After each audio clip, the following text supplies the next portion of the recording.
What's good, yo? We back, RTTV Podcast. First time here. I promise you, it definitely won't be your last. So make sure you kill, murder, and smash the subscribe button. And welcome to RTTV Podcast.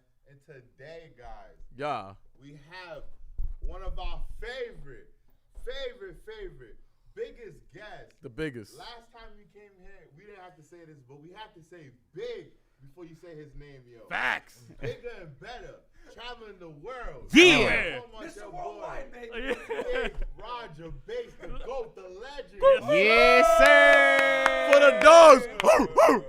For the dogs is crazy. I appreciate it because it has been like literally non-stop traveling for the past like 4 or 5 months. You know, going from Italy to Japan to then Seattle, coming back here. Yep. All the other stuff in the interim, all the Nintendo stuff that's been happening. It's been a wild past few months, so I appreciate you guys having me as always. It's just fun to catch up. Yeah, always a pleasure. That's why I was like, dude, I gotta wait.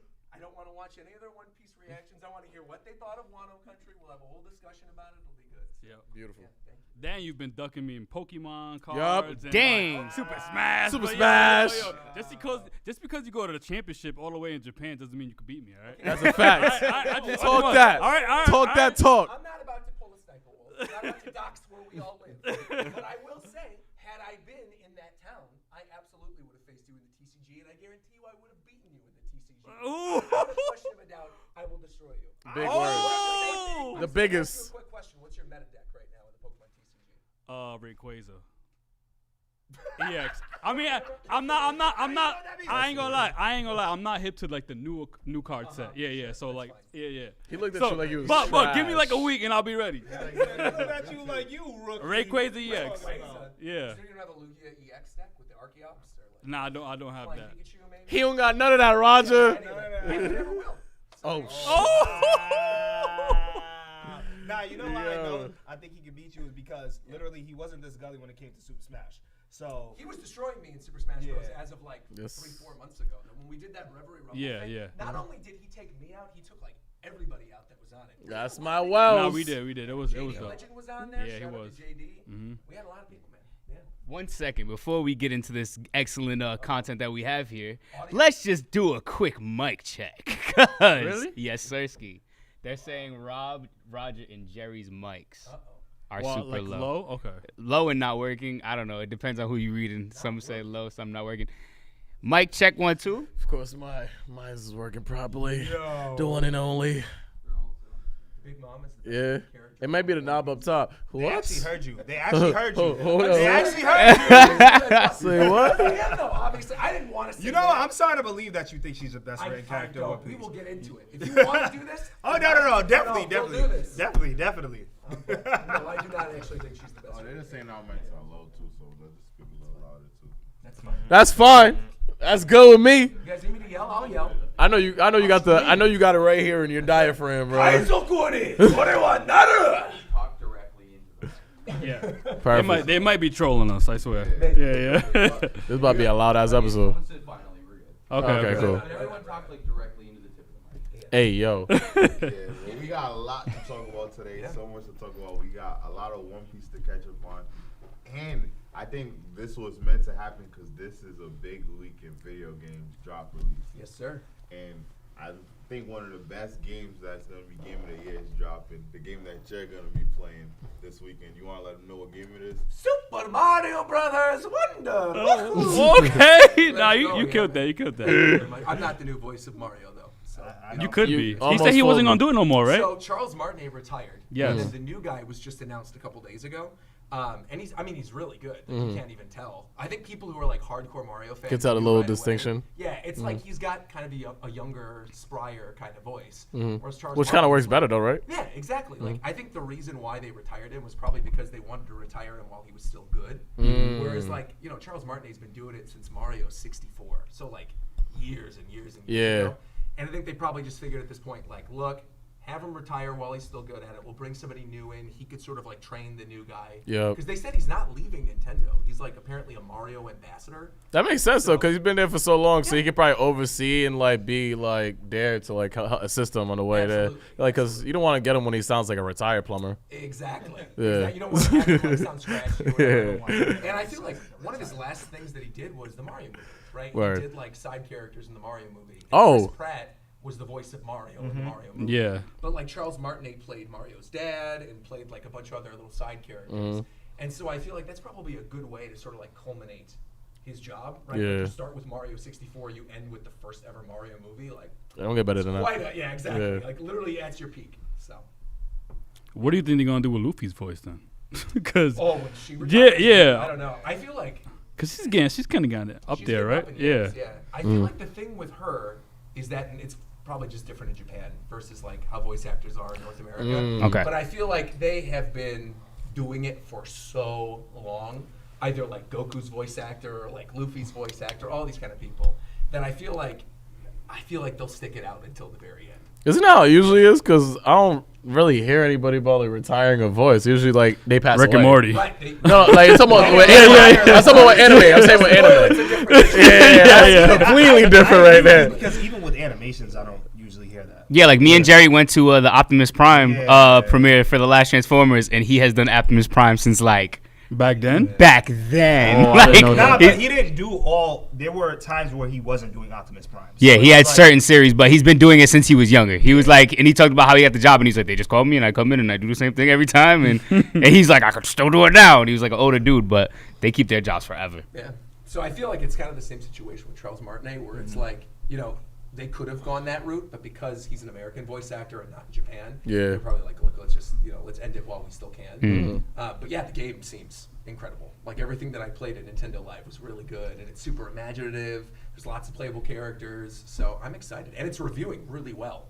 It's like this week has kind of been nuts when you think about it. Like Mario's coming out, excuse me, Spider-Man and Sonic, all in 1 week. Elites. Yeah, Elites. It's a crazy week. And then literally Mario RPG is like a month from now. Mario RPG comes out in November, and then like I'm assuming once the holiday season is over, because the rumors are circulating, like Switch 2 is coming soon, man. Yeah, I heard that. This is y'all favorite console. I already said Switch is the best console. Now Switch 2. Yeah. I want to I could only imagine with the elevation they could take it. Like, Have you like seen any of the rumors about it? No. So what's rumored, and seems pretty likely, is that it's as strong as a PlayStation 4 Pro. Oh, I did see that. Yeah. I did see that. Yeah. And that it's going to be like a pretty big jump in terms of technology. And the other rumor, which is being reported like multiple different ways from a lot of different people, is that it's not backwards compatible. But I think that's bullshit. Yeah, there's no You can't have a way, bro. Nintendo Switch without then what's that. the point of calling Yeah, it that's Switch? trash. So what I think this is why the rumor mill is probably going right now. Yeah. Is I think there was probably a patent for a new Switch 2 cartridge. I think there's probably like something new, kind of like the DS and the 3DS. Yes, Yeah. but they had both. Yeah, Right, but yeah. you could play DS cards on Yeah. the 3DS. I think it's going to be something kind of similar for Switch 2. Yeah. Well, there'll be like Switch 2 cartridges that you could only play on the new system, but all your Switch ones will work. Yeah. Yeah. And then the other big rumor is that they're going to pull like a PS5 where you have a SKU that's digital and a SKU that's like physical and digital.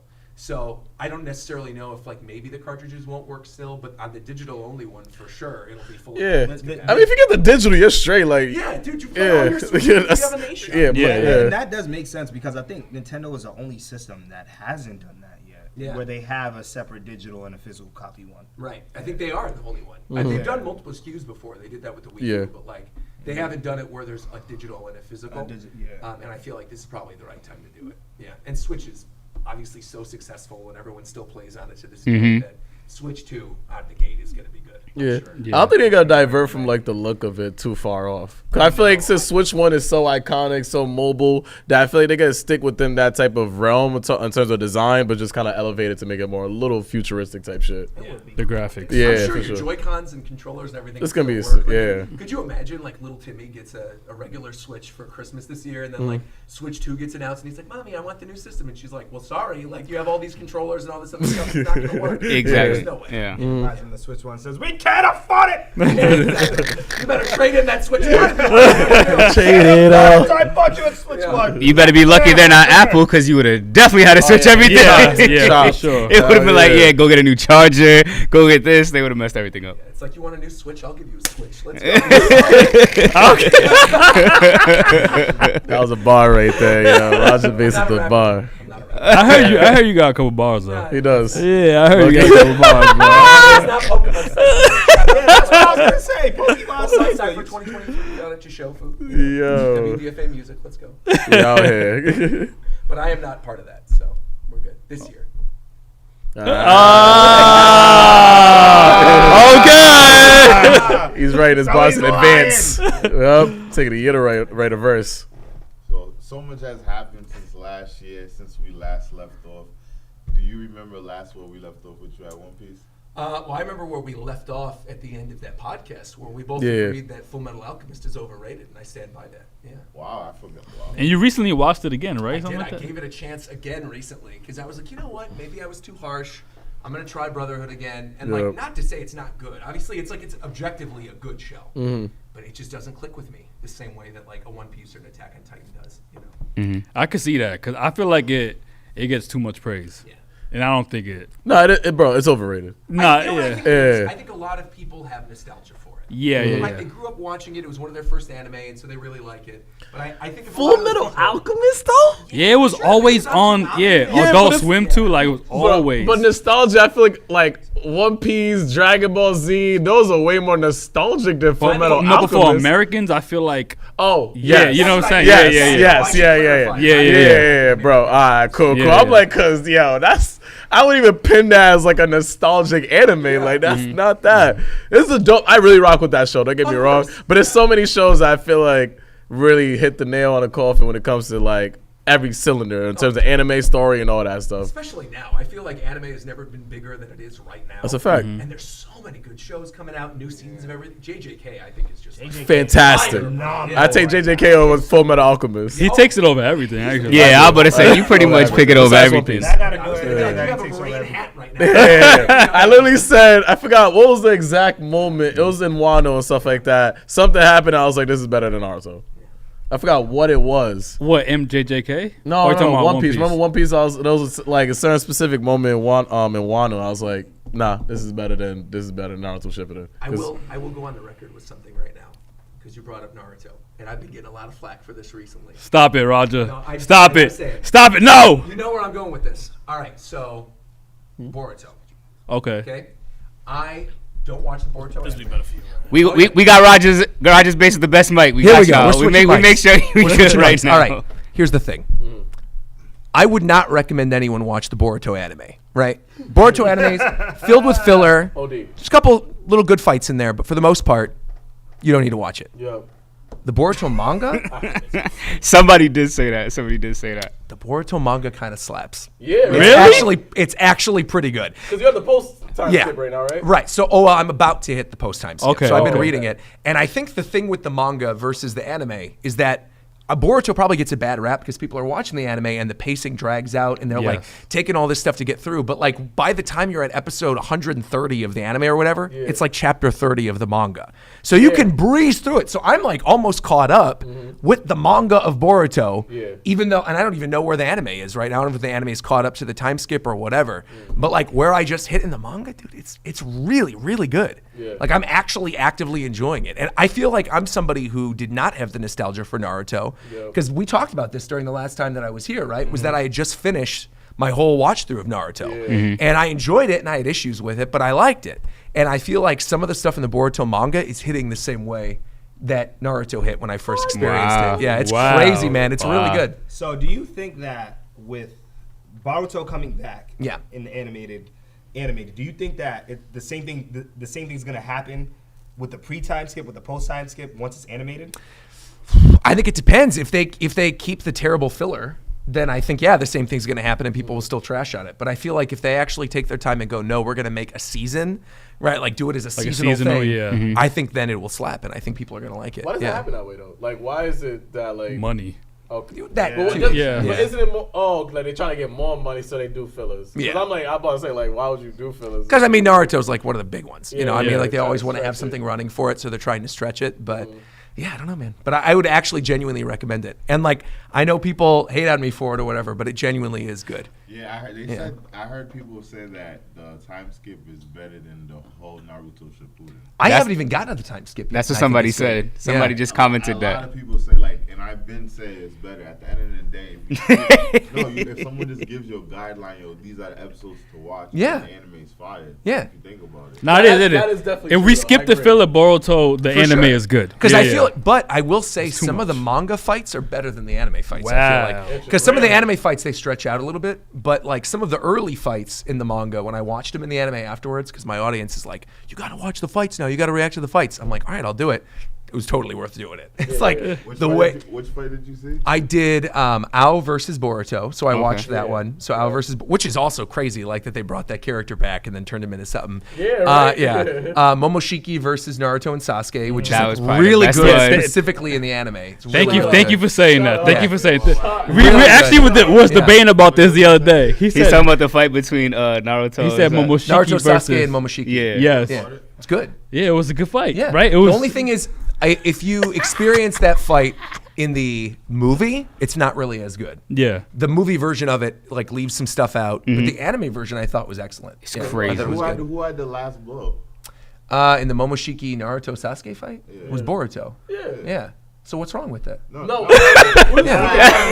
Oh yeah, I was like, I'm like, are you testing me right now? I'm like, I just watched this. Yeah. I am kind of testing you. Yeah. Do you think that was a good like final move? Yeah. Well, I mean, without spoiling your audience, like you need that, right? Because that sets up the stuff with karma and all the stuff with like the other So characters. it's a Yeah. very important part. You said. It is. It was just to important, set up that moment because the argument we had a couple podcasts ago. Okay. We were naming our favorite fights in anime, and Robbie says Okay. Boruto, Naruto, and Sasuke versus Momoshiki. Oh, that's fair. Yeah. Yeah. Yeah. I don't know. No, but you. I what I'm would saying, say- people I would don't say know it's- it. People don't know it as Boruto, Sasuke. And, Yeah, I call you know it what I'm saying? Naruto, Sasuke Yeah, versus because that's Momoshiki, the that's for the sure. highlight of the fight. Yeah, for of sure. course. And I'm pretty Boruto's sure in that's the how he show. first said it too. He said I did Naruto say and Naruto. Sasuke. Yeah, Yeah, that's what he I'm did. saying. To I'm be saying, fair, people I did. know it for Yeah. that. People don't know it for Boruto, Naruto, and Sasuke. But if a person But- wants to say that, you want to look at them like crazy for No, including no. Boruto within that label of the fight. I would, because I know you would, he 'cause was you trying did to it for highlight, yourself. because he highlighted the fact that it's his favorite fight due to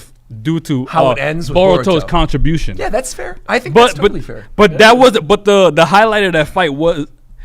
It George wasn't trying to Boruto. manipulate. Yeah. George trying to manipulate. Right now. It wasn't. And he answered you. Nah, You but the can't highlight manipulate what the highlight is to you, because you're basically saying like a general blanket of it that Boruto Yes. is not the highlight of the fight. Yes. And that's- Yes, that's exactly what I'm Boruto saying. is the final highlight of the fight. Yeah. Get it, but what is But the for highlight, you, Rob? for you personally, who has watched Naruto, Yeah, your that's- highlight is Naruto Sasuke. But it Yeah. is, to be fair, and I did say, I'll hold my hands up. I did say Naruto and Sasuke versus Yes. Momoshiki. Yeah. I did say that. Yes. But you're right. Boruto is a huge part of it, and I wouldn't take that away from But you. what do you think? But I will say, forget about all that. Okay, Kawaki, fire. Lit. Nah, Kawaki's His entrance fire. was Kawaki crazy. versus Garo. Yes. Kawaki versus Garo, when he like grows the tree out of him and Yep. explodes him, Yeah. and then Boruto does the thing to like shield the three of them away.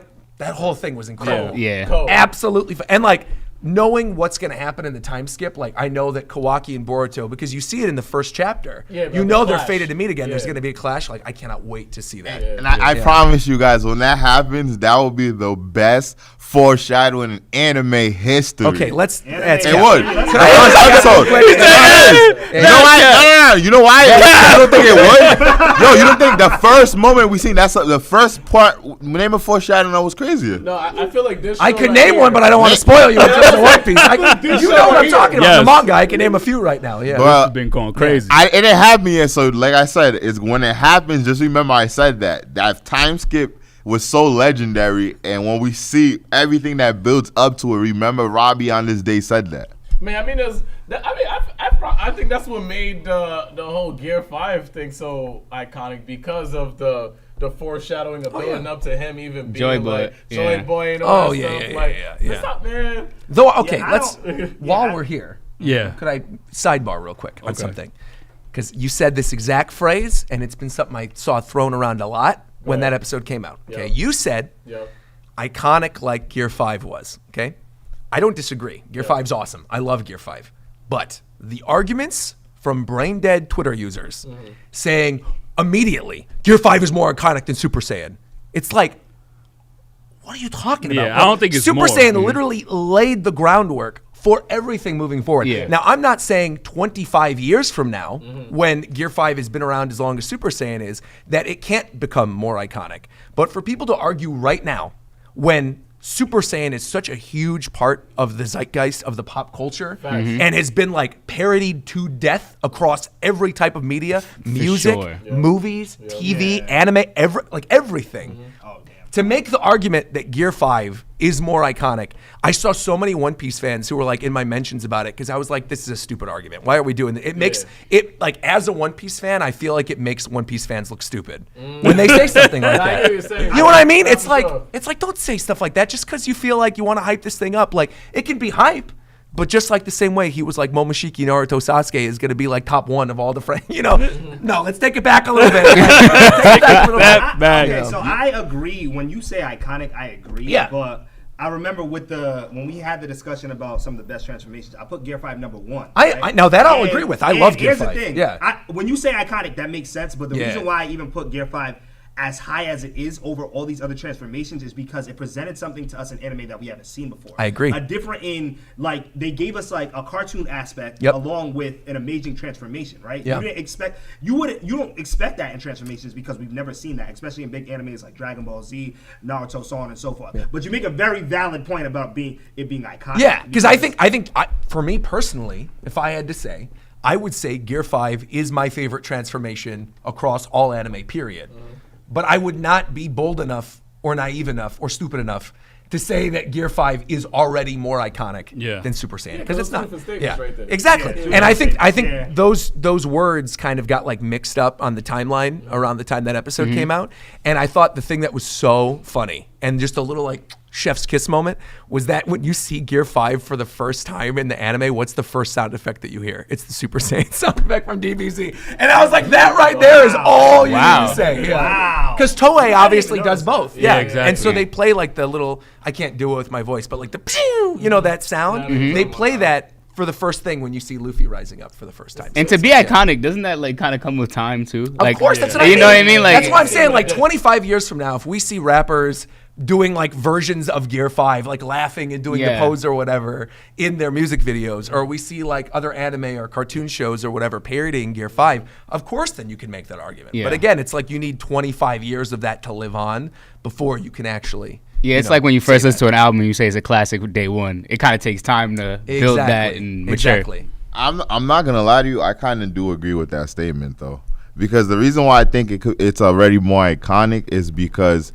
you got to think about it. When Super Saiyan came out, it didn't stop. It wasn't nudes. Like, it grew. It took a while for it. It was like when we watched Dragon Ball Z, it was 10. Nah, it was. Yeah, the release, the release of it. Yeah. And I feel like Dragon Ball, even with Dragon Ball Z, I feel like what they created, they didn't even know they created. If that makes any sense, they made a moment, but they didn't realize that moment was gonna translate like that. Yeah. I feel like it's like what the One Piece fans are pretty much trying to say is like, this is like someone going in knowing the points of a transformation and even taking the time with the style, the look, knowing how it's gonna go across social media, knowing how it's gonna stop and everyone's gonna spread it. I think that's what they mean. Like, the impact of it when it released is way more iconic than the Super Saiyan release, which in terms, if you project, it could give it a good projection to overall be iconic. It still might not, but the launch of it, like the actual, I think it was more iconic because it did stop. I'm going to make two arguments there, though, real quick. Because I think you brought up a good point. Even when you say that, though, Robbie, to that point, you also have to consider the time frame in which both of those things Thank you. Out, right? That's exactly what I was going to bring up. Literally, like, we came out, we saw Super Saiyan in the late 90s, right? Where social media didn't exist, right? Where you weren't getting spoiled on the internet by people's transformations. And think about it. Dragon Ball. When did Dragon Ball Z get created? Like in the 80s? It was like the early 90s. Like, well, I mean, early Dragon 90s. Ball was the 80s. Yeah, but Dragon Ball was the 80s, like early 90s. Yeah. Right? But we didn't really get it till like the later on in the 90s. So you couldn't even get spoiled on Super Saiyan. That was just something that came on. Right now, with Gear 5, it was like they had the manga that was out that's always been as popular as it is. And on top of that, it was like people trying to make pictures and post pictures on the internet of this transformation. Right. We're talking about Exactly. It was like literally they were commercials making for it, you know what I'm commercials. saying? Yeah. Like, I was waiting for you guys because I could literally just compare it to like the NBA because the media and the actual brand wasn't big enough. That's the only reason why it's not as impactful. And Whoa. I'm going to stop you right there, though, because then that kind of goes against the argument, right? That if Super Saiyan succeeded while the industry was smaller, whereas Gear 5 is succeeding while the industry, like we all agree, right, that anime is bigger now than it's ever been, ever. Because of that, Gear 5 was manufactured in an environment in which all of us who enjoy anime are expecting a super hype transformation, and Oda went above and beyond expectations to make a really good one, right? And to play with our expectations of like, we're expecting this super cool kind of like buff Luffy or whatever for this final form, and instead he's like a goofy Looney Tune, and it makes perfect sense for the story. But like, think back to our childhood and think back to how popular anime and manga was. It wasn't super that popular outside of DBZ, Sailor Moon, and Pokemon. Those were like the big ones when we were kids. And then like around the time we were, teenagers or whatever, you had the Narutos and the Bleaches or One Pieces or whatever, right? So way back in the day, like with Dragon Ball, despite the fact that anime was still very niche, you had like pinball machines being made with Goku. You had like Goku Halloween costumes. You had all this stuff that permeated into the mainstream in a way that like a lot of other anime couldn't. And there was a lot of stuff that came out back that like Hunter x Hunter is old, Yu Yu Hakusho is old, Kenshin, all this stuff, right? But those didn't go into the mainstream the same way that DBZ, Pokemon, and Sailor Moon managed to. But the thing is, I think we're all forgetting, you're thinking about Dragon Ball Z now. Dragon Ball Z with the Super Saiyan. No, I'm thinking of I'm talking. That's no, I know. I'm talking retrospectively. But I know, but I'm talking about like the way we think of Dragon Ball Z at that time. When all the time when it went Super Saiyan, we all seen it different times. It wasn't like for sure one time. This was this took years of build up for people. When it first happened, Super Saiyan was not popular. Everyone was not talking about it when Dragon Ball Z was. It took years later. I didn't even talk to him about Dragon Ball Z when we were in high school. My people was all talking about. No, but all my friends unfortunately were while I was reading One Piece. No. I know with the video games, but I'm talking about like that's like. Anime is like you don't even have to like it's commercialized, so it has a bigger reach. You had to be into it to like it. Like, if you get what I'm trying to say, I'll put it this way. I don't know. I could say this for how small anime was at that time, or how more niche it was at that time, and I wasn't watching anime at all, and I still was very much knowledgeable on Super Saiyan. But that's the thing. I don't know right now, like. Necessary, and I'm not sure the answer. But if I call one of my homies that doesn't know anime, the way I didn't know anime back then, and say, "Yo, Gear 5 Luffy," I don't know. You have to ask you have to ask the age you were when you knew of anime. So if we ask little kids now, I think it's more. That's what I'm basically trying to say. I'm also not sure. I think so. I think it's more spread out to the younger. I don't know. I would say. And I'd make the argument, let's look in our channel analytics, because I bet you our demographics are probably somewhat similar, which is like older. But why is Dragon Ball Z going younger? There is. No, there is. I'm not arguing there's not like a younger demographic that watches anime and manga in the same way, but I feel like when we were younger, what's the right way to put this? I feel like people who got into anime when we were kids, right, got into it because of stuff that was very accessible to children. Pokemon, Sailor Moon, that kind of stuff, right? And Dragon Ball was kind of like the natural next step for like if you were a boy and you wanted to watch something that wasn't Sailor Moon, you were like, oh, this is cool. Like buff dudes powering up and fighting each other and punching each other in the face. I'll watch this. You know what I mean? Whereas like now there is an abundance of choice with anime, right? Like kids can watch any number of things. Like I wouldn't be stupid enough to make the argument and say like a lot of those kids aren't watching One Piece because One Piece is huge right now. It's like the biggest it's ever been globally.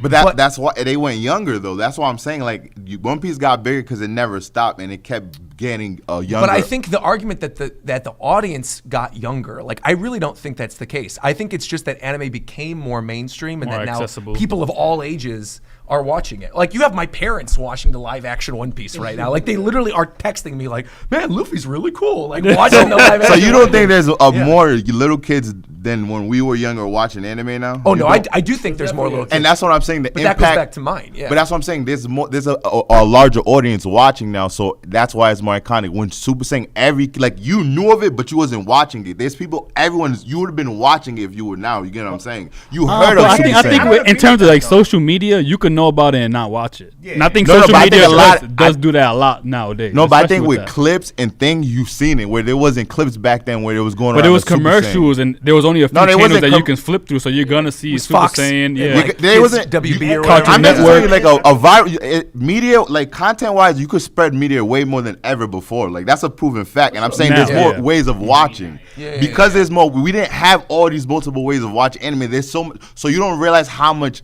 people and younger kids are having access quicker at a larger rate. And I'm saying, I remember being younger. People, like, everyone watched Dragon Ball Z. That was it. It wasn't like they were watching all other animes. Right. Now everyone is watching multiple animes, and like I said, you heard of Dragon Ball Z. That's my point, though, right? Is that because there's an abundance of choice, like Super Saiyan became iconic. I think we're kind of saying the same thing because there was no other choice, right? Like, we grew up and Dragon Ball Z was like the option for a lot of kids. Yeah. So naturally it became like ingrained in their heads and became an iconic thing. For sure. Yeah. Whereas Gear 5, like, kids are watching tons of different anime series now. And I feel like One Piece still, I think maybe not so much now because of the live action and more people mainstream getting into it, but I feel like One Piece still has a barrier of entry of like 1,000 episodes, you know, where people do need to like get through it to get to the point of Gear 5.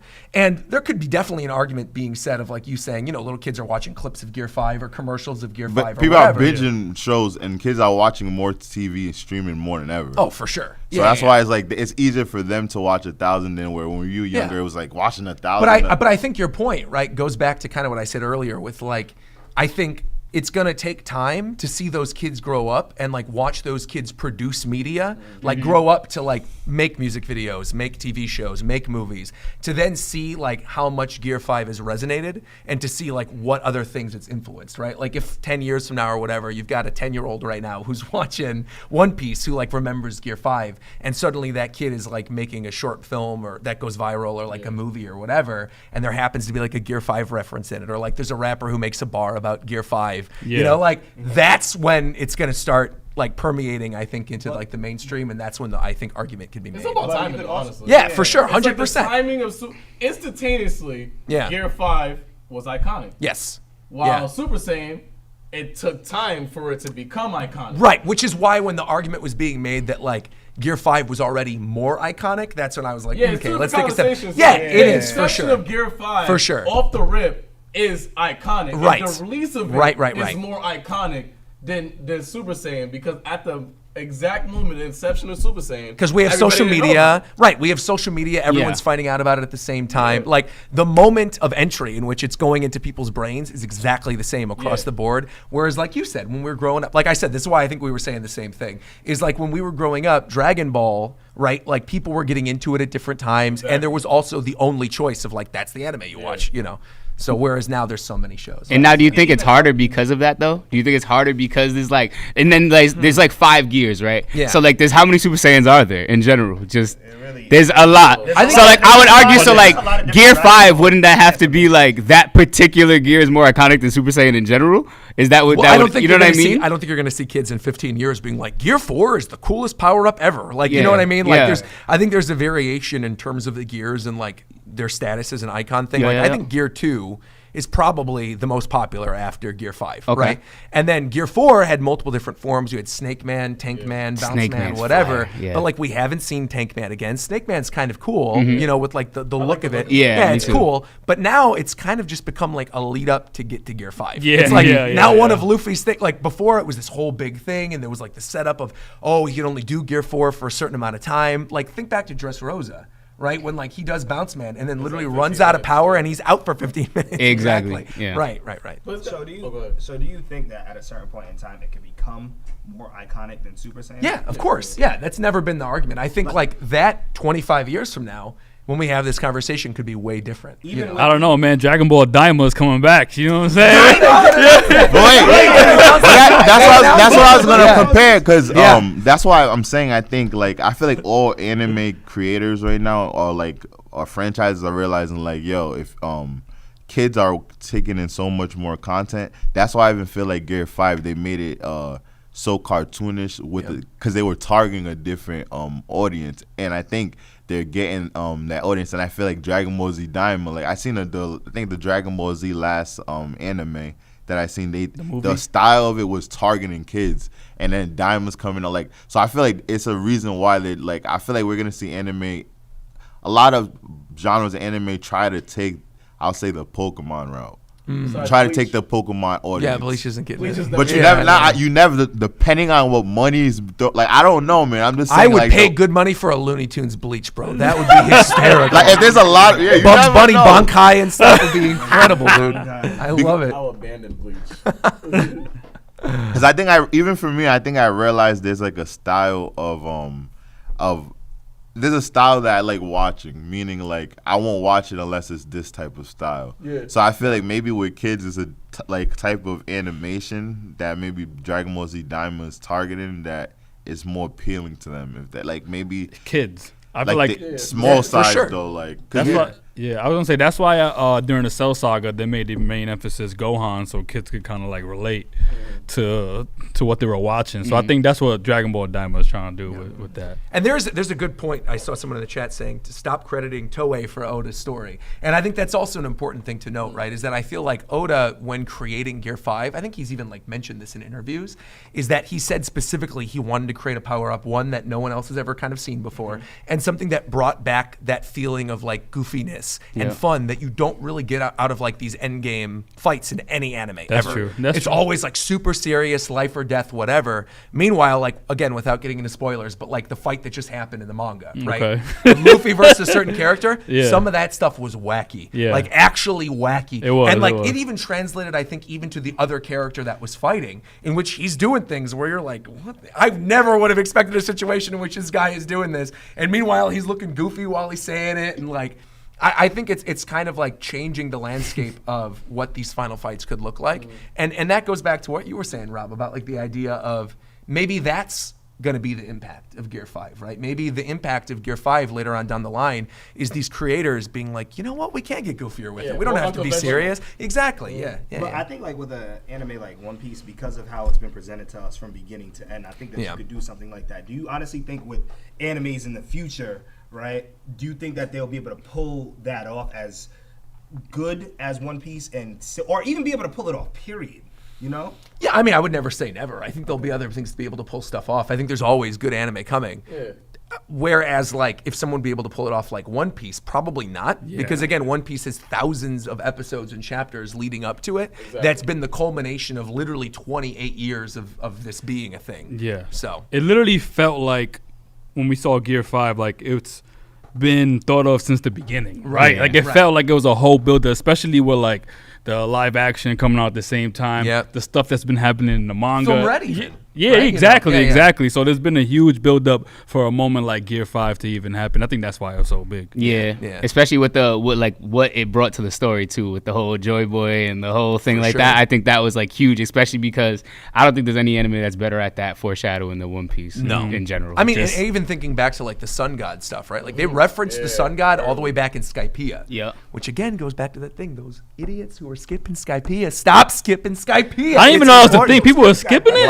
I thought people just didn't like it. I think people have gotten over the idea of skipping these major story arcs. I think people don't do it as much anymore. That was definitely a thing within the culture 5 years ago. Wow. People were just skipping Skypiea. So They're this is boring. Yeah, Skypiea. I don't think you could skip anything in One Piece. No way. No, you can't. Enjoy. I have a friend of mine keeps asking me, can I just go to the part right now? I'm like, no, you actually have to watch One Piece. Yeah, because it all is necessary. Because there's a lot that goes on within One Piece. And I don't think you get the same level of enjoyment if you were going to skip. Because then, the whole fun is seeing characters come back 600 chapters later that you haven't seen, and you're this is what they're doing now? You know? Yeah, my brother's literally, he just picked up the manga. I'm not going to spoil anybody out there. Yeah. He just picked up the manga, and he's like, yo, this shit's whack. And I'm like, I'm explaining, yo, you didn't, this happened. He's like, yeah, I don't get it. I'm like, he's picking up the manga like an egghead, right? Yeah, he just picked it up week to week after skipping so much stuff. My God. He didn't even finish Wano now, so I'm like, dude, you gotta go back and read it. And it's like, he didn't go to Wano. Nah, I guess he like read it, dropped it. He's week to week for a while back, and then just kind of dropped it. So he's scared to kind of pick it up again from the beginning. That's kind of like when One Piece first came out and it was on Foxbox, and I was like, I don't like this anime, but I realized I wasn't really watching it for like as consistent as it should be to get what's actually going on. Yeah. Also, to be fair, that original English dub, trash. Yeah. That original English dub, like with Crocodile saying he's gonna flush Luffy down a doo-doo toilet, and Luffy screaming like, "I'm a giant sand doo-doo." It's like those were literally go look it up. This is an actual thing in the series. Yeah. Or like they tell Belmare that instead of getting killed, like when Arlong kills Belmare, he's like, "You're going to the dungeon for the rest of your life." And like they do all this dumb stuff to like censor it.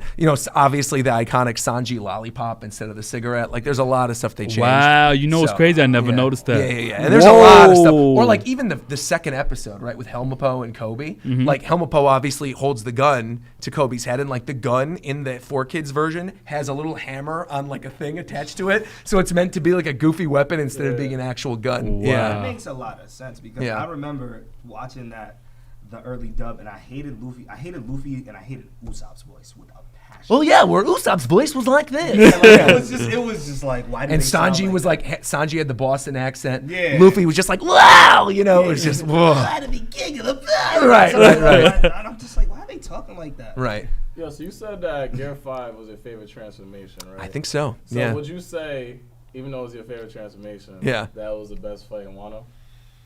Him and Kaido? I don't know if I want to get into this right now. All right. I really like Luffy versus Kaido. I do. Yeah. Went on maybe a little too long, but I like it. Yep. I think, personally, my moment of peak hype during Wano Country was Roof Piece. All the stuff on the roof with Law and Kid and Luffy and that's Killer what I said. And Big Mom and Kaido together. Yeah. That to me was like the most hype. That even the death, even that like going through it falling down on her, and we still don't know like. So good. And then just the fighting of Kid, like his technique and like the way they were able to use his guns and to showcase it in a fight like that, and to have Law always has the best 2-on-2 fights. I feel like him and Luffy versus. Oh, okay. Oh, you meant? Oh, yeah. I see what you're talking about. Yeah. My fault. Law. No. Because Kaido, I get you. That's Wells did it. No, you're thinking of Kaido and Big Mom together versus Law, right, on the roof. Because it was a 2v1. You have. He was. I was like Law and Kid. Yes, he Law does for sure. Luffy with Doflamingo. Yep. He uses Kid when it comes to Big Mom. Exactly, same thing. Big Mama. That's crazy. They love how useful Kid is. I was literally about to ask you. I was like, is he useful or useless? This Kid. Wow. Damn, we got some Kid hate out here. Man. They don't know. Yeah. I don't know. No. I'm going off of what well, you guys, I know, but. Yeah. He's just so useful, yo. I'm sorry. So, Roger, speaking of Big Mama, yes. What's your beef with Big Mama? Okay. Look, last time you were here. Last time I couldn't talk about it. Yeah. Okay. So now that you guys have seen it, right? The manga, the reveal in the manga that Big Mom got amnesia when she fell off the waterfall, and we had that whole thing where she went to the prison. Yeah. Olin. The way that happened in the manga, like even though there was precedent for her losing her memory or whatever before, it seemed like such a cop-out for her to fall down there and be like, yeah, this is going to be like her getting to the prison to then let Luffy out of it. Yeah. It didn't sit right with me just coming off of Whole Cake Island, because all of Whole Cake Island, the end of Whole Cake Island, is teasing Big Mom's going to kill them, Big Mom's going to destroy the ship, Big Mom's going to eat the thing, Big Mom needs to go down with the cake, all this stuff.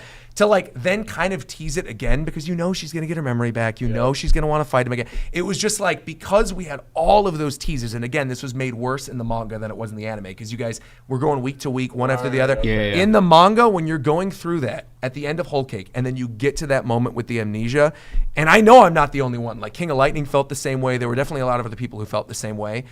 Getting to that moment where it's like we're going to have another tease with Big Mom instead of actually seeing her do something badass was just like, bro. And so for me, and like the reason I always make the joke that like I feel like she's the most well-written character. One is because you told me to say that, but two is also that like I feel like she's probably one of the weakest written characters. I think you have a really great moment at the end of middle of Whole Cake Island, right? When you get her flashback. I was gonna say her flashback was awesome though. Peak, bro. Yeah. Her flashback is so well written. It's so good the way it's laid out. It gives you like everything you need to know, hypes her up as a character, shows you why she's so terrifying. Only for them after that flashback to then tease her time and time again and not actually really have her do anything. Only for then you to get to Wano Country and then have the stuff with the amnesia and then have the prison break and like have the goofy moments. And it's like, you don't need this. Like, think about if any of the other Yonko were disrespected in that way. Imagine if Kaido was disrespected constantly and they kept teasing constantly Kaido's going to do something and he doesn't actually do something. Kaido teases that he's going to do something and then cuts off Orochi's head, right? Like that's the level. Shanks teases he's going to do something and does what he does in the manga. Like even I would even argue to an extent Buggy, right? Like Buggy, right? But like Buggy, all that stuff with Impel Down, with the prison break and everything, and then what happens? He comes back from the time skip. He's got the cross skill, baby. He's running stuff, and even though obviously Buggy is not strong, he's being goofy, but he's getting that respect both as a character and then also within the world of One Piece, where it makes sense that he's one of the Yonko. Whereas you come off of Whole Cake Island, you're more scared of Katakuri than you are of Big Mom. Big Mom's just like a goofball that you know isn't going to do anything. Until the ending. Exactly. Of course. I feel like they only did that to try to bridge her to 100% to Wano Country, which is I think what my problem was with it, because I think you have that moment where like she teams up with Kaido and Wano, where they're like, all right, let's do this together. We were both on the rocks, pirates. Let's like make something happen. That I was hyped for, man. And so when you get to the roof and you actually have Big Mom and Kaido like putting in the work and fighting them. It's incredible. But from then on, I'm not gonna lie, Big Mom was lit. Oh like, the whole fight. But I still feel like we're still missing stuff from Big Mom. Law and Kid versus we are, but Elbaf is gonna answer that. I feel like missing from Big Mom. The whole period of her, the Rocks pirates, how she can get to that portion. Where's Rocks? Is he dead? Is he alive? Did she actually eat? Oh, she definitely ate her. Oh, she definitely ate those kids. She ate the kids. Did she actually eat their siblings? But no, I agree. Like the Big Mom, and which is I think the other reason why I'm kind of questioning like is Luffy and Kaido my favorite fight. Dude, Law Kid versus Big Mom was so crazy, bro. And like, I think the thing I really enjoyed about it was the back and forth between Law and Kid, where they're trying to one up each other. And Kid's like, bro, don't give me orders. Like, we're on the same level. And Law's just like, dude, I'm just doing my job, bro. Like, if you don't want to die right now, like, listen to what I'm saying. And like the back and forth with how they coordinate their attacks, where Kid does the giant Punk Gibson thing, cut into like Law jumping up in the sky and like descending down. Fire, beginning to end, fire. And then like even at the end when she shook it, she's on the ground. It's like stop.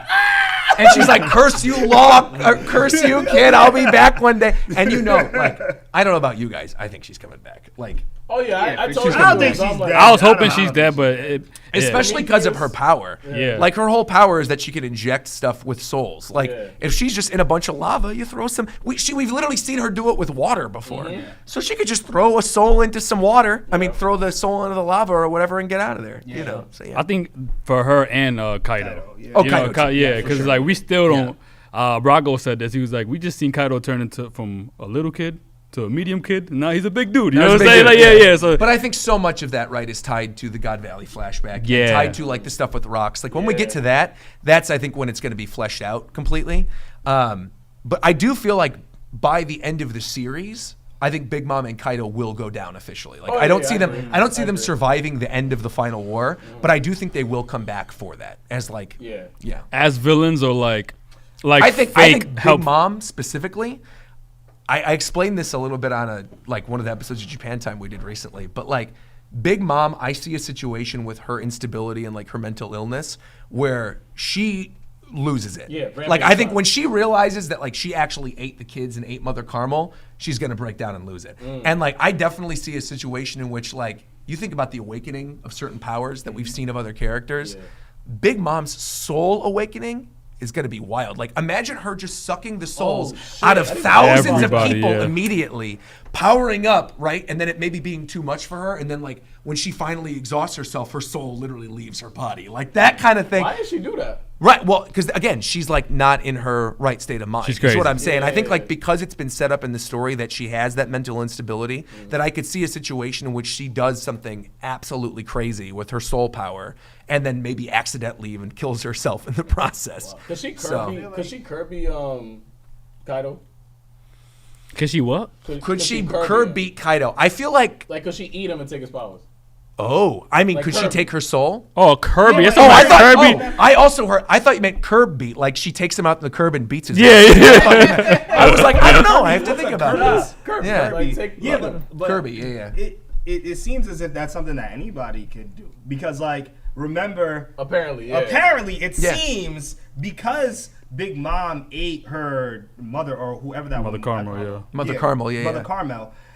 She got her devil fruit power. Yeah. Right? Yeah. And there's something alluding to the fact of when Blackbeard got Whitebeard's powers, he did it under that cloak, and but they didn't see what actually happened. So people are assuming that he ate him. So could be. I feel like I feel like anybody could do that at that point. But with Big Mom and Kaido coming back, I really think that they're going to come back and they're going to have to put some respect on Luffy, and they might even be on his side for sure. in that final war. You know what I'm saying? I think Kaido. I could see it more likely with Kaido than Big Mom. Yeah, because I think Big Mom. I could see a situation in which Katakuri convinces Big Mom that that's the right thing to do because Katakuri obviously respects Luffy. Yeah, after that fight. Kaido definitely after that final hit when he realizes, like, he thinks back to when King was talking to him as a kid and was like, "How do you know you're not Joy Boy?" He goes, "Because I think the guy who's actually Joy Boy is the guy who's gonna beat me one day." Like that line is so sick, and so I feel like that level of respect coming from Kaido, maybe he realizes like, oh no, this is the kid that's going to change the world. And like, if we actually do want to see what the story of the One Piece is, even if I'm not the one to find it,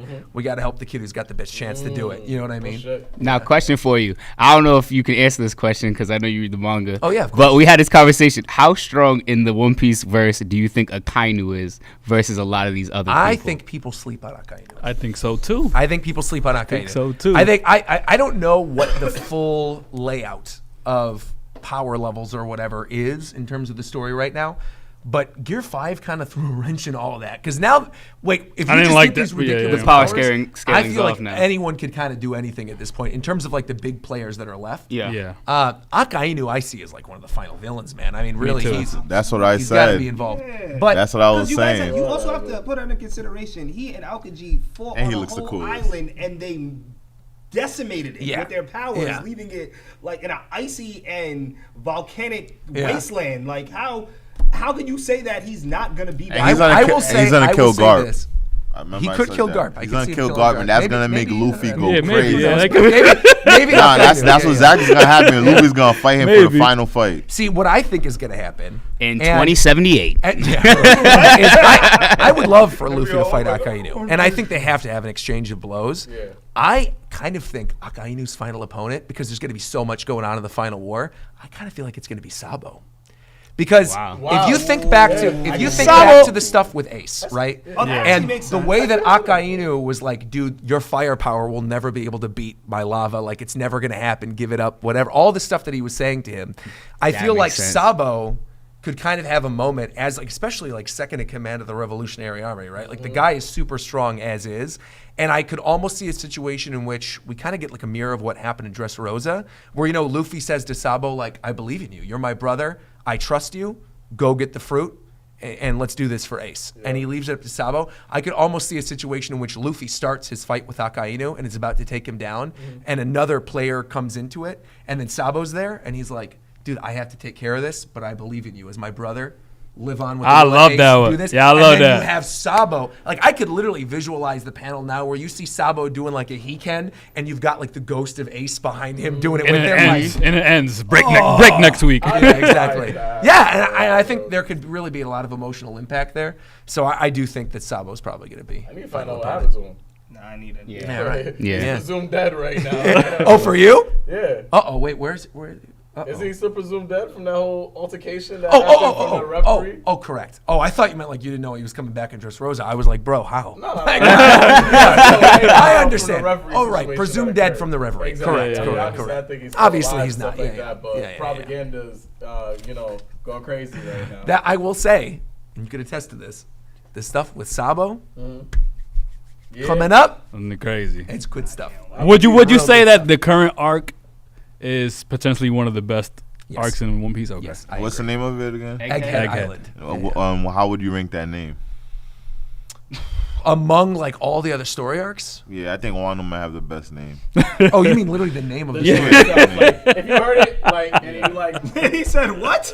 He's basically saying word association. How do you feel? Okay. That's like a name of an album. That does play a part. I had to base it on the name. yeah, cause like I put it like this. Nah, like, you could. judging You the could. book by its cover right now. 1,000-year Blood War arc. I was like, yo, this shit's gonna be the illest shit ever, just off the name. You get what I'm saying? Yeah, the name does play a the part. name plays a big role. It does. So Marineford War, bro. Like that's the Yeah. only thing you need to know. No, When that you get good. to It makes- Final War, that's gonna be number one, you know. But until then, That's- I mean, the name Egghead does nothing for me. So does Wano. I mean, like unless you know the history of Wano, someone comes up to you and goes, "Bro, the Wano arc." But is that fire." name, You're Wano, like, what does that mean? That What is Wano? that sounds out like the Wano. Wano. It just arc. sounds like a Japanese name. What do you mean it sounds hype? Yeah. So anything, I could sit No, here that's right now not and be like, no, bro, you could say another. sushi? It's No, fire, that's bro. not the same. When you get to the that's sushi not arc, true. sushi arc is gonna be heavy, clean, man. Like in Naruto and stuff like that, like the Sasuke's heavy. group, the heavy. That shit didn't sound intimidating at all. That shit At sounded all. like trash. Yeah, I was like, the Even heavy. though it means snake or something. Yeah, like that, right, you right, know? right. I think it's also because Nah, the names Egghead- Akatsuki, like Naruto, all those names. Well, the fourth play- Shinobi World War, that meant something, right? You're like, okay, this means business. But you I know? think it's like a name like Egghead because that's a term that's used a lot. It's just Like like, Dr. I mean, Robot- it makes, well, because some like people Dr. call Eggman, it Future you're an Island. Egghead, like Some people call it Future okay, Island. that Some people sounds call it better. Egghead. Yeah. There's like, I don't think it's actually Egghead. been officially confirmed what the name of the arc is. Yeah. Maybe Is it this is. arc after Chat will I think they correct me released for like sure. this trailer. Did Yeah. you see that? Like, Yeah, the music video is fire. Yeah. Yeah, with Mori where she does the song. Yeah, It's yeah, really this yeah. is good. the arc Yeah. that's after Wano? Yes. Oh. Yeah, yeah. So, Yeah. I mean, you can, if it does pertain to spoiler, don't say it, but obviously. Of course not. But like, so when you saw the title, there wasn't like a ringer in your head, like, oh shit. This could means be something.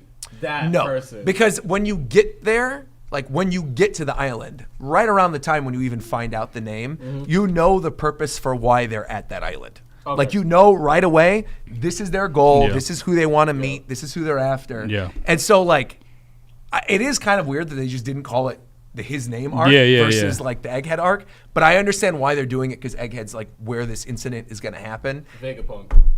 Well, maybe. Who knows? Yeah. It gotta be Vegapunk. It's gotta be Vegapunk. Nah, I ain't gonna lie. You did that. Yo, the two manga looked at. Nah, if you just freeze frame the look of each other, He said, well, I'm not confirming anything. Nah, I ain't gonna lie. boys, He we looked have at to delete Joel this like, last 5 minutes of nah, pod. say it. Nah, bet.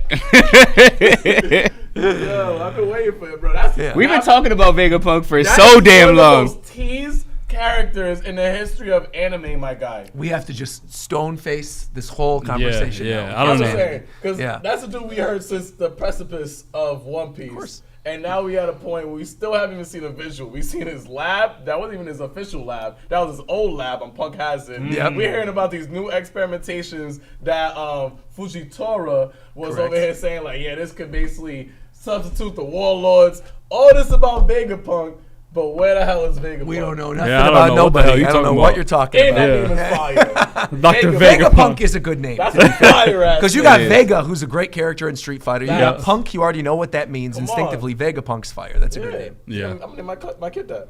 That's my S tier in terms of a name tier list. gonna name your kid Vegapunk. Vegapunk. S tier. S tier, yeah. Yo, shout out to all 1,000 people in the live right now, man. Just want to read these quick super chats, man. We seen you left a couple super chats. We got Gabe Cartier, super chat at $10 and said the main reason why Boruto has a lot of filler is because the manga is monthly. So when the anime catches up to the manga, they take the filler route instead of doing seasons. Yeah, which is dumb. They shouldn't do Yeah. that. They should go seasonal. Yeah, they should.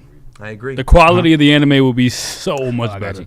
And then Katakuri Nika Munchi. I don't know what else it says. Hey, that was some name a right fire there. name right Yeah. Well, what you think that arc's gonna be like? that was the name of the arc. That arc will be fire. He said Ultra Instinct is a more fair comparison to Gear 5. Yeah, I agree. Yeah, because they're around the same time. I agree. Yeah, And yeah, you yeah. see, you see them online after Gear 5 came out. You saw a lot of side by side Yeah. Ultra Instinct. Gear Now 5, that Ultra Instinct. I think because they're comparable and because they came out around the same time, you could definitely make the argument saying that Gear 5 is more iconic already than Ultra Instinct.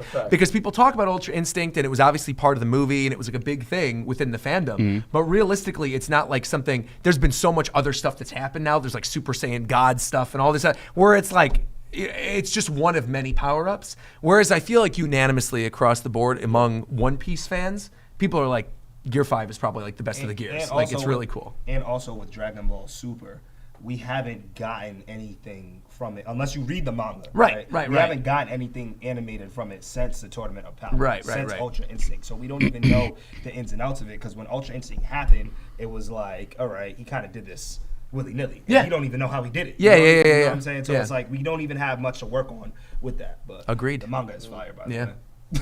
I haven't read it. It's so fire. To be fair, though, I've never really gotten super into Dragon Ball, to be fair. I don't hate it. I understand the appeal, but like it's just not really my thing. I'm not gonna hold you. I feel like once I've really dabbled so fully into anime, I feel like Dragon Ball, like the essence of what that is, doesn't even like match what I want for an anime. Yeah. Now you're like, if it ain't a Shibuya arc, I don't want it.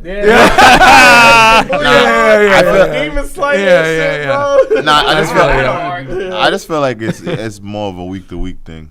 Like when it's coming out, it's hot. Like in that life, like I feel like it's one of those shows that thrives off of coming out week to week. Everyone like remembers like, and I feel like watching it in the whole sometimes it maybe could throw you off a little. Yeah, for sure. Like. Binging versus like watching week to week, for sure. Yeah, that definitely plays a factor in it. Like this is super random to bring up. This has nothing to do with anime, but like a good example of that, I think, is the TV show Succession. Have you guys watched Succession? Yeah, Succession week to week was fire because the stakes were like super duper high. But my girlfriend had never watched it before, so Reagan was like, "I'm gonna finally watch Succession." You hype up the show, and like by the end of it, she loved it. Like it was a good show, but the stakes of the second and third season were like completely lost on her because she's watching it in a binge. So right away, she's like, "This is the business deal that's gonna happen. These are the things, you know." And the stakes didn't really kind of hammer in there until she got to season 4, where like. That's when the money moves literally are like happening.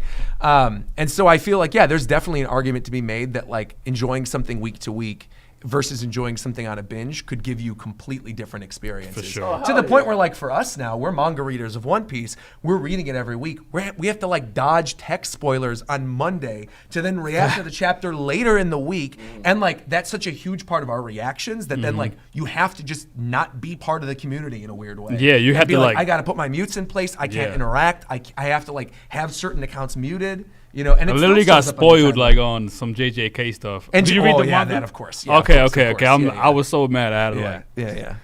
That sucks. Yeah. So you prefer the level of anticipation that week to week gives you versus? Yes. I would if the spoiler culture was not as bad as it is right now. I feel like the week to week anticipation for One Piece, like every Sunday waking up and like doing it, is fun. Like it's become part of my regular routine now. But like. The spoilers for the chapters that officially come out on Sunday start coming out text spoilers on Monday, like the Monday after. So you've got like 24 hours in which there's no spoilers, and then everything else you're dodging it left to right every week. And that just comes with the rabid part of social media and like people wanting to trend things and talk about things and people wanting to know the answers to the series going like this late into it. So it's tough. But I mean, obviously I still like anticipating it week to week. Yeah, I literally had to make like a separate YouTube channel that I only log in when I'm about to go live. You know what I'm saying? Like, yeah. It's wild, man. Yeah. So what are some shows you're into? Because you said Succession was a big one. I just finished that and I loved that show. You had an anime recommend. I would say it's probably one of my top 5 favorite endings of a drama in history, bro. I haven't gotten that far. I'm still on season 1. Because I think without getting too much into it, if you guys haven't watched it, and you know what I'm talking about. I got to. I think the choice of the person who takes over is flawless. Like when you, I didn't either. I know.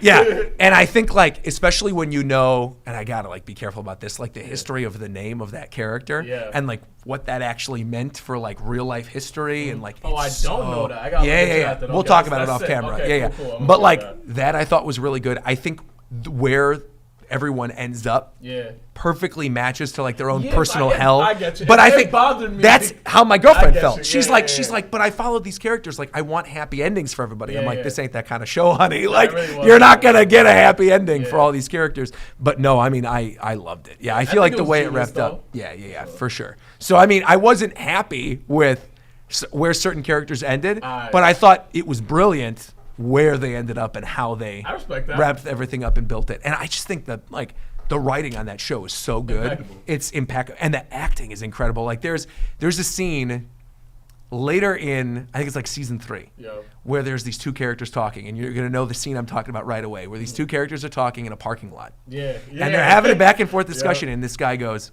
you know, I've seen you lose time and time and time again. I've never seen him lose once. And like the impact of when he says that with the way the music's on the soundtrack, by the way, the show is like incredible. The way that character says that line is like, so I'd say stick with it though. The first season's kind of mid. All right, thank you. All right, see, thank you. Cause Rob's like, you don't like the show, and I'm like, I ain't gonna lie. I've been watching first season's mid for like a long time, and I got to a part. My girl always like, baby, you want to watch Succession? And I'm like, nah. Like, there gotta be something else. And the end of season 1 that like changes the show. Cause like I feel like I'm at this part where it's like it's so like just minutia. Like it's like yo, I kind of know what I'm getting myself into every episode. Like not to make the Game of Thrones appearance like comparison. But like there's a wedding that happens in succession at the end of season 1 that literally which I know who's that sets off. It's not like people. It's I not know who's actually. I know that. But like without murder, but it's murder. And I actually can't wait. All right, that's the only character that really interests me. So now I have to watch. So there's a wedding that happens at the end of season 1 that closes it out, and there's a bunch of events that happen at that wedding that then lead into what the show actually is in season 2. And then I also would make the argument, like in terms of standalone TV shows, dude, the final episode of season 2 of Succession is again one of the most like brilliant things I've ever watched. I can agree. Period. All right. Full stop. Like this scene takes place. The whole episode really takes place on a boat, right? And the tension in the conversation throughout this entire sequence and the way they blend it with humor is. He's like, you ate my chicken, bro. Like, why did you eat my chicken? That What is show it? has the So best good. level of dark humor. Yeah, it does for sure. It's really dark. Yeah, it's really good. That me excited. That chicken shit's hilarious. That chicken thing was the funniest thing. Walks up, eats it, looks at him, plops it on the plate, walks off. So good. Yeah, it's so good. In terms of other shows, I'm trying to think. Like, you were telling us about Freyden, I think it's called. Oh, Free Rent. Free Rent. Yeah, Okay. so I haven't gotten the chance to watch it yet, but the manga is really good. Okay. And I've heard nothing but good things about this new anime season for it, so I would recommend that. If you are looking for like a new anime series to binge, I would say that for sure. And then now I realize the other reason why you asked me this, because we were talking about it before we started filming. There's a show on Netflix called Is She the Wolf? No. Yeah. So this show, it is, for anyone who doesn't know it, it is a reality show. Oh, okay. It's a Japanese reality show where these characters are put into a house and they live together, and with the purpose of like finding their soulmates and falling in love. But 2 of the girls who are there are not actually there for love. They're there to screw over the other guys that are in this house. Nice. So the whole season, they're trying to make them fall in love with them. And then by the ending, the drama of it is like, are they actually going to fall in love with them despite the fact that they were there just for essentially like playing them? Yeah. Or are they just going to be like, nah, we want the money, bro, and like play them? And the drama between the other people in the house, like, is really, I don't know what it is about Japanese reality TV, bro. Like, I'm not a huge like American reality TV person, but like Japanese reality TV slaps, and this show in particular is so good. That's hilarious. Yeah. They're literally, you ever heard of Beta Squad? No, They're like a British basically group of YouTubers and stuff like that. They literally have like a short series that they have, like they bring up 5 girls, and then one girl basically, no, actually all the girls besides one is actually there for that person. Oh, so like, yeah, exactly. So it's like that a little bit. Yeah, for sure. But it's like, I highly recommend it. It's really good. Yeah. Is She the Wolf? It's on Netflix. Yeah. I might as well watch it. They got me. I got over here watching The Ultimatum, and I hate that. Now you watch Love Is Blind too, no? Bro, I watched Love Is Blind too. Okay, real quick, because I have also watched Love Is Blind. Bro. There's no way. I have not watched the new season of Love Is Blind. Yes. Because the last season was the most, it made me so angry watching this season. And if you've watched the season prior to that season, the way they did that guy dirty. Bruh. It's incredible. The way, like, I be watching these shows, and my honest opinion, and I always say my girl, and I'm like, how does this happen? I know. Bro, it's 3 weeks. They got bro in here like, I'm so in love with you. It's like, my life I can't is sleep. Like, I be soulmate. saying here like, you're shitting me, bro. Bro, yeah. It's wild, man. Have you ever watched the show Suits? So I haven't watched it. My girlfri's obsessed with it. She's watched every single episode. Yeah. I've heard it's quite good. Yeah. That's the one with Meghan Markle, right? Yeah. Yeah. She's in it? shorty who married the princess. prince. Yeah, right. Yeah, the princess. Princess Megan. Yeah. Princess Megan. I don't watch the show. I don't.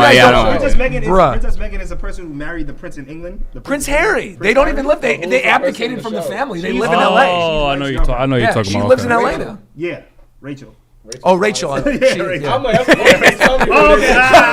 I didn't get what you were asking me, but the show is really dope because it's a very improbable situation. Yeah, it's a for very, very improbable situation. That's what I think you would really enjoy. Oh, I'm sure I would, because I liked. There was another USA series that came out years ago that I liked called Monk.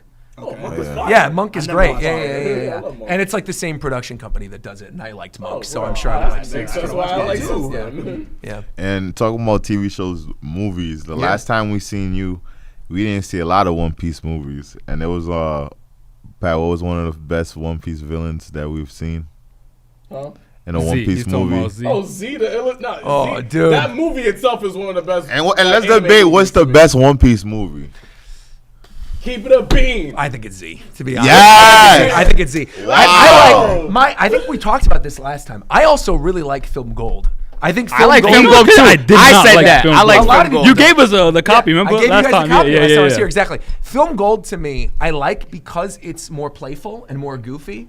And a lot of aspects to it are actually kind of like canon to the story. There's certain characters that like actually do exist. And so is a lot of the ones that Oda's supervised. There are things like Shiki in Strong World, like Tesoro, like he's, I think, part of the underground in the manga. Like you've got Uta, obviously, is canon to the manga. Yep. You've got all the recent film characters have been canon. Obviously, the story hasn't been, but like the characters themselves have been.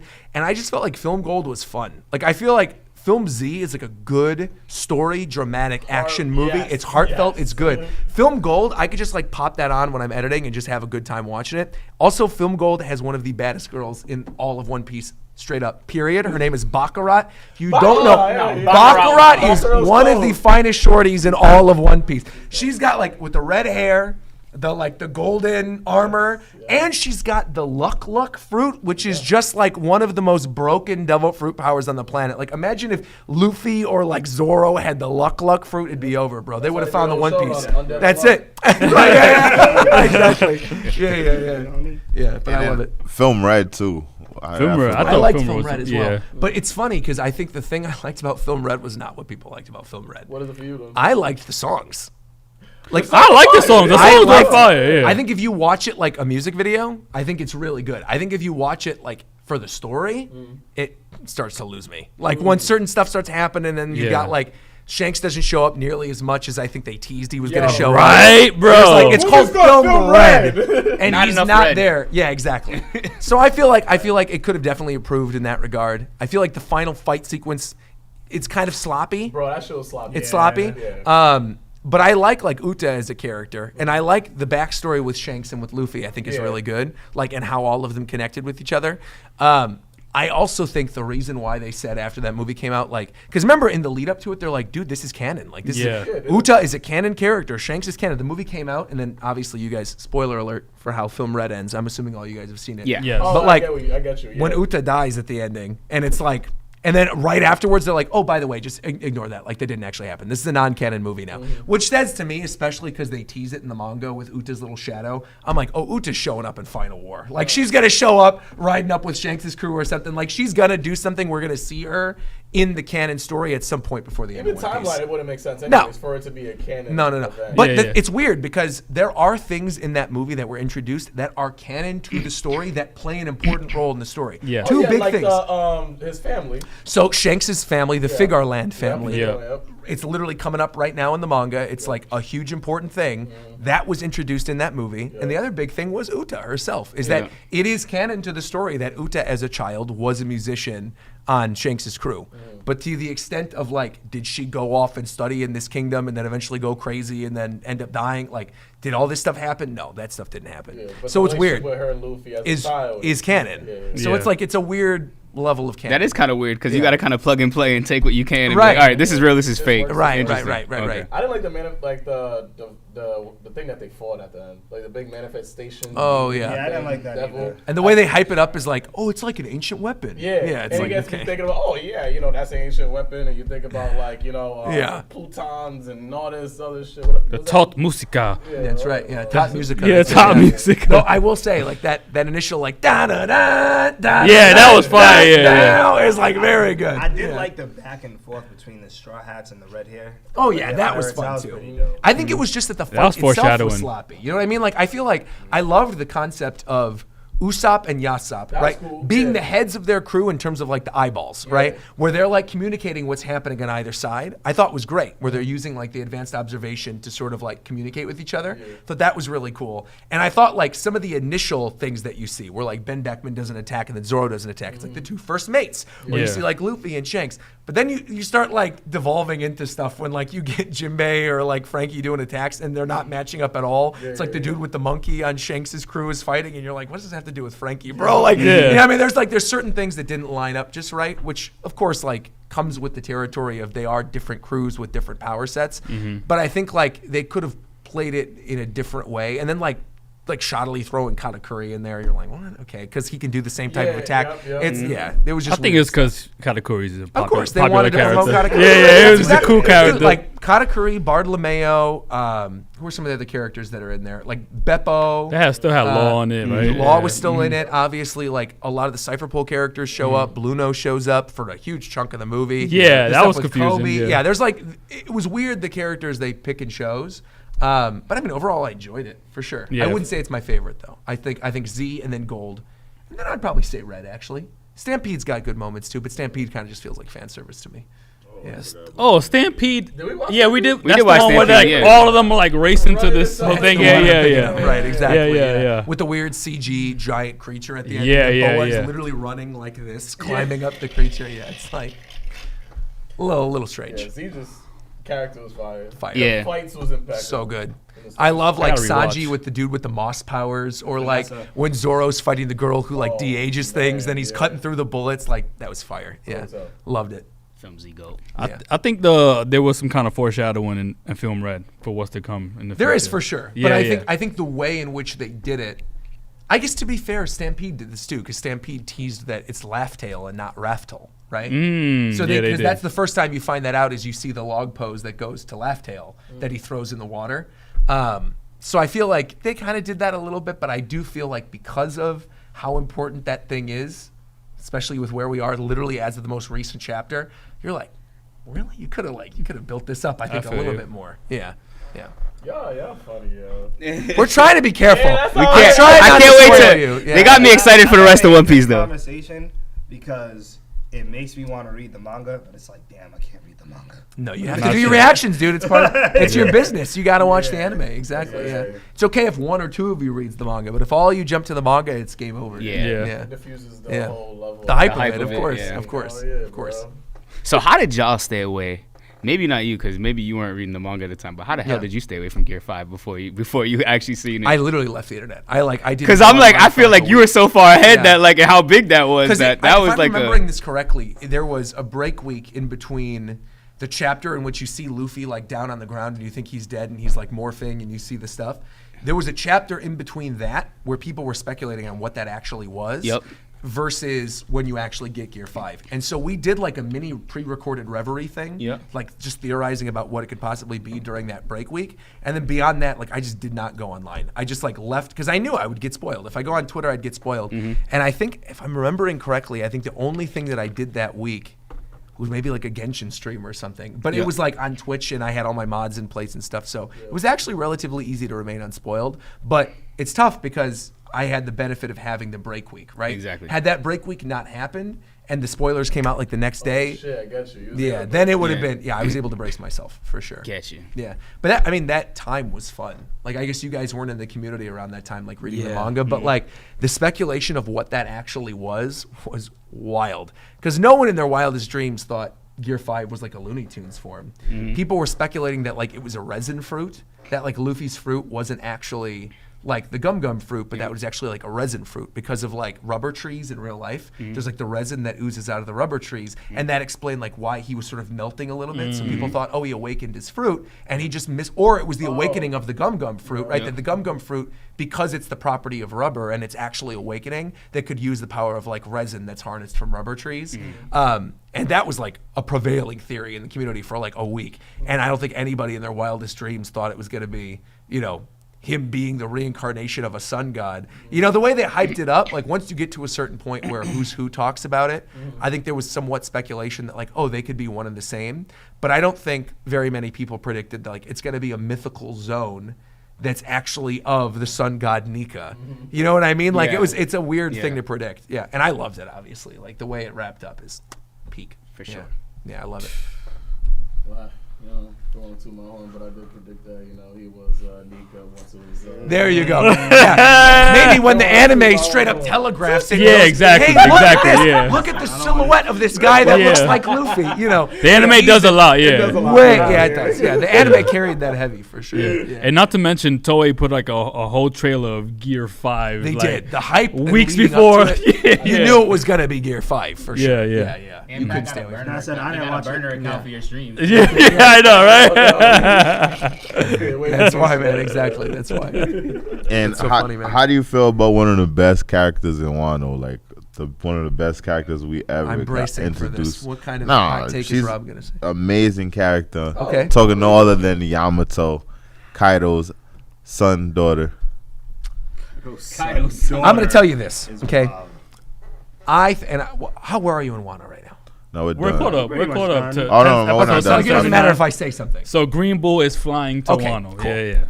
I think Yamato not actually joining the crew is one of the biggest mistakes that Oda has ever made in the history of the series.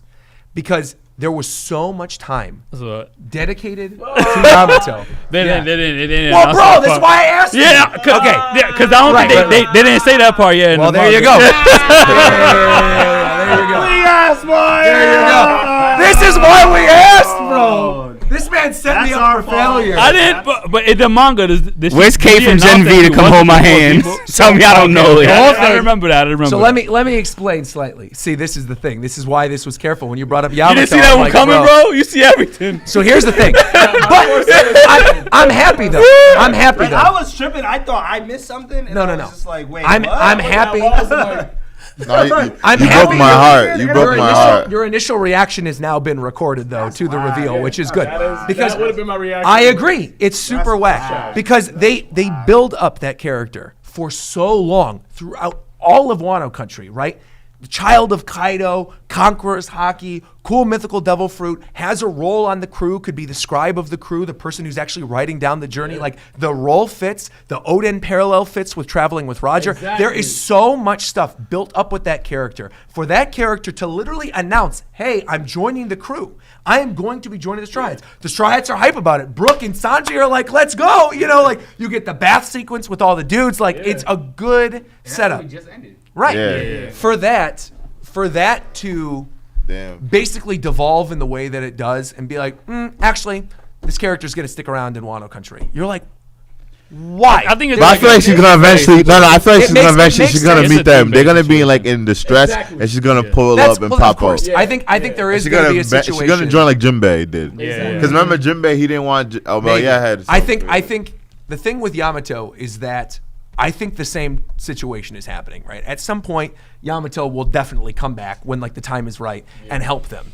But we are so late in the series now, and like we've literally, Oda has straight up announced this. This isn't a spoiler or anything. He has straight up announced Egghead is the first story arc of the final saga of One Piece. Wow. So to have somebody join the crew during the final saga feels like a little odd. You know what I mean? Like because he just did that with Jinbei prior to it, where Jinbei's like, I'm gonna join, but wait for me. You know, to parallel that again when literally it was set up with Wano. There's no reason. And this dives into a criticism I have about Wano in general.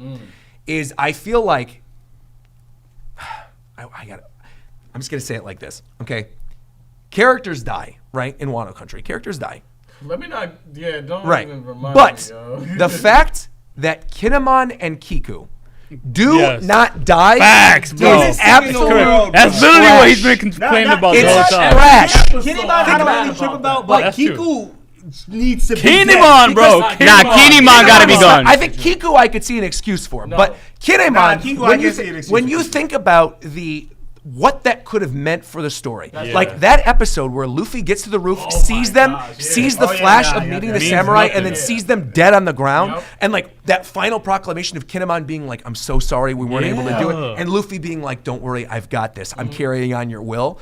That if Kinemon would have actually died, and then the absolute, and I rarely ever swear, people know this, the absolute dog shit excuse for, Law didn't put him back together and Punk Hazard, that's how he survived getting cut in half, is the most bullshit thing I've ever heard. No, it is nonsense. It is nonsense. Absolute bullshit. And like, there have been a lot of One Piece defenders who are like, yeah, but like it's telegraphed, like he says it there, like he was split apart.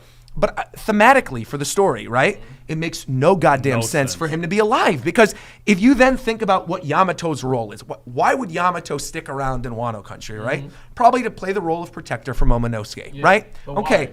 But why? Because Kinemon's alive. Kinemon can be there. If Kinemon is still alive, there's no reason for Yamato to stick around as being a protector of Momo when Kinemon is still alive. Had Kinemon died, right? Had Kinemon died and Yamato, we go through all the same story beats, but then Yamato goes, you know what? I've decided I'm going to stick around to be the protector because Momonosuke needs that kind of figure in his life. Totally would have bought it, totally understand.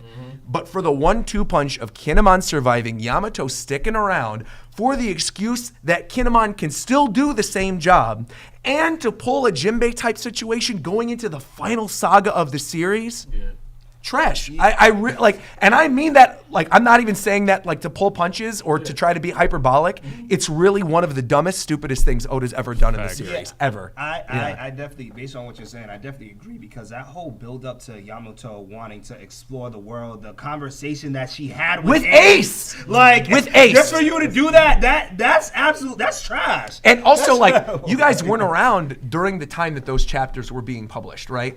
But at the time the chapters were being published and Yamato was being introduced, the way they were hyping it up with all the merchandise in Japan is like, meet the next Straw Hat. It's like, literally, they had all the stuff for the anniversary that was being published, all the merchandise, and it was every Straw Hat and Yamato. They had like literally everything, every piece of merchandise was every Straw Hat and Yamato. Clearly implying like Yamato is the next Straw Hat. And again, like you think about how Luffy calls Yamato Yama Bro, like he gives nicknames to everybody that he loves who are eventually going to join the crew. There's the tie with Ace, like you said, there's just so much there, to the point where like I bet my channel on it. I'm sure you guys have seen the video of me as Bon Clay, where I was like, dude, I will dress up as Bon Clay and like make a fool of myself on camera if this ends up not being the case. I think at one point I was even like, dude, I'll delete my YouTube channel. Like, there's absolutely no way that this happens. And so like I was happy to take my L and we made a funny joke about it on stream. But like realistically, should have never happened. And it's crazy like, because not a thing he did it twice. Right? It was the one on the roof and the other one with Kaido hit him with the club, right? So it was like 2 fake deaths. You know what I'm saying? Because had he actually killed him with the club afterwards, it would have made retroactively the moment on the roof way better. And he had actually died on the roof, and instead Kaido takes out another samurai. Would have been an even more impactful moment. Like, oh my God, dude, he killed Kinemon and now he's killing one of these other guys. Like, especially somebody from the Akazaya 9, pretty much the leader of absolutely. Akazaya 9. Absolutely. That's like a huge moment, right? Yeah. And again, because again, it's so well written, the story beat. Like, Oda did such a good job of setting it up with that moment where Kinemon's like, I'm so sorry we couldn't do this. And Luffy's like, I got you. Yeah. I have you. Like, don't worry about it. I'll live on. I'll carry your will on. For them to just come back, and literally, and the shit way he comes back, bro. Like, he comes back where it's his torso running around farting again. I'm like in the middle of like this really serious, really epic moment, and it just completely kills the vibe. Yeah, and I agree completely. I'm like, and it just throws me off that sure Doji dies off an explosion when there's 80,000 people in One Piece that died. If Pell whatever Bell Falcon or whatever was able to blow up, blow his ass up. Right. Yeah, bro, it's bull. And like, and let's be real, like, who honestly gives a crap about Ashura Doji? Like, Ashura Doji's interesting. I mean, I like. I'm not saying that like. I'm not saying it like he's not an important character. The Akazaya. For death that he died. That's true. For Ashura Doji to die versus Kinemon is like such a different level. Yeah, that's a fact. And Izo, I liked what they did with Izo. Right. I think the Izo thing is good. Cypher Pole making sense, coming back. The stuff with Whitebeard and Marco, like. I love all that. That was great. But again, the Kinemon not dying. It's the mix of the end of Wano for me, I think, despite how good Luffy versus Kaido is, Gear 5, a lot of those final fights, Zoro versus King, Sanji versus Queen, like there's good stuff there. Yeah. But I think the end of Wano for me is still definitely and the arc in general, is soured so much by like the slog that was Act 2 and like Big Mom's amnesia and going to the prison, the ice bullets, Momo's drag moments. Oh my like, gosh. The stuff with Yamato, the setup for Yamato for it to lead nowhere, the stuff where Kinemon still survives. Like I think for as good and as hype as so many moments in Wano are, it stumbles in so many, like I think objectively bad ways, you know. Yep. So that's why Bleach is fantastic. I get that, and can't find anything. I like saying that. I look over at Rob, and Rob looks at me like. that ending gave me the vibe of like not on as a bigger scale, but it gives me the vibe of the end of the Fourth Great Ninja War, Naruto. Yeah, like literally. Well, like Kaguya. Yeah, well, like Kaguya, it's like so. Yeah. Who is she? Not as bad though. Huh?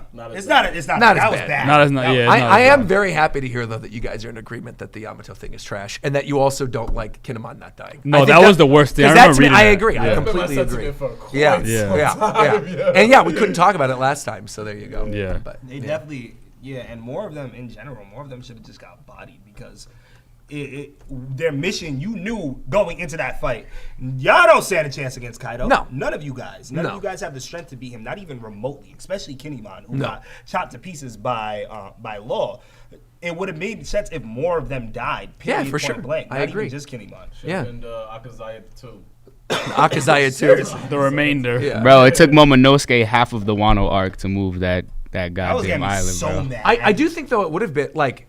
Again, I see the argument for Kinemon for sure, because like I agree with you. I think Kinemon should have died, but I think with Kiku, the way they set up Kiku with like being the sibling of Izo and all this other stuff, like Kiku living makes way more sense. to me, because she's like they could have killed both of them. Yeah, exactly. Right, exactly. It's because I think and also that would have made Kinemon's sacrifice better, right? Because Kinemon sacrificed himself to help Kiku, and then when all this stuff happens with Kanjuro, like Kanjuro technically is another member of the Akazaya that dies, right? But he's a traitor. But like that also would have made that moment better because then Kinemon died for the sake of Kiku, died for the sake of Oden, died for the sake of like. There's so many moments he could have died, and it's like, why are you still doing really this? I just don't like her because she was able to finish off his job, and then he comes back. And he kills off a Shuridoji. Yeah, and then you get convinced by him knowing that he's not Oden 2 times. Yeah, twice. You're a cornball. Yeah. I do really love though. I love that moment of Denjiro and Komurasaki, right? When they're standing in front of Orochi, and you've got the final moment where you've got Kazenbo's ghost floating there, and Orochi's like, take him out. And he's like, I don't know. And he like goes out and sets him on fire, and Orochi's like, what are you doing? And then Denjiro cuts off the last head. That was clean. Yeah, I love that. And Orochi actually being dead too is obviously something I'm so happy about. Finally. Props to them actually killing one of the major villains for once. Thank God, right? That's a villain that I hated with a passion. Which is what makes him a good villain, right? Yeah. But here's the thing though. I hate it. I like villains when they do diabolical things, but his was just like, yo, he needs to die. Like it's not even like I didn't even enjoy seeing him on the screen. It's like how I felt about him was how I felt about Danzo and Naruto, but at a higher scale. Because what he did was didn't we talk about that last time? Yeah. I was just like, no. Danzo died, dude. That fight was killer. I love that fight. Danzo. Oh yeah. Yeah, we have a couple super chats here real quick I want to get to. We have Joshua Martin said, Roger, since Wano was over in the anime, do you think they will go into a filler arc since it's getting close to where the manga is at? I don't, no. And I'm going to tell you why. I think, one, probably would have been announced by now, considering how many episodes we have. 2, I think if we do get filler, I could see certain I have to be so careful now after that Yamato thing. I could see certain moments that are in Egghead being fleshed out within canon filler. In which there's certain things that cut away where I could easily see them flesh that out to like 3 or 4 episodes in a way that doesn't even negatively impact the story. I think they could do it and actually add more to certain things where I'm like, I wanted to see more of this. You know, I think they can end up doing something like that. So I don't think it's necessarily needed. Also, they've still got a pretty huge buffer. Yeah, I was gonna say they have a huge gap. Yeah, because right now they're not even. You guys just got to Green Bull. Like, there's still some stuff left in Wano Country. Yep. I feel like you guys get through that, then you get to the stuff with Egghead. I mean, like, you're not going to be at Egghead until next year anyway in the anime, which, if everything works out in the way I think it might, I think we'll be done with Egghead in the manga, the, like, middle portion of next year, which would then kind of go to, like, the 1-to-1, about a year-long scale in between, like, when the chapters come out versus when the anime comes out. I think it really just depends on if, like, Oda's going to take more manga breaks. Yeah. Okay. We have Ajith sent a super chat and said, if Kaido and Luffy 1 versus 1 again, who you got? I got Kaido. I got Luffy, and here's why. Luffy is the protagonist of the story and has protagonist powers and has the most ridiculous power in the world and can do whatever he wants. So Oda will write no matter what.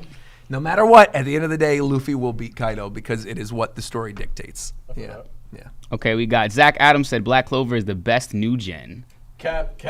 We What do you consider new gen? What is new gen to you? Because this is a debate. We can talk about that. Yeah. JJK, Black Clover, My Hero. I think are considered new gen. My Hero's new gen. Black Hero came out last decade though. I didn't put.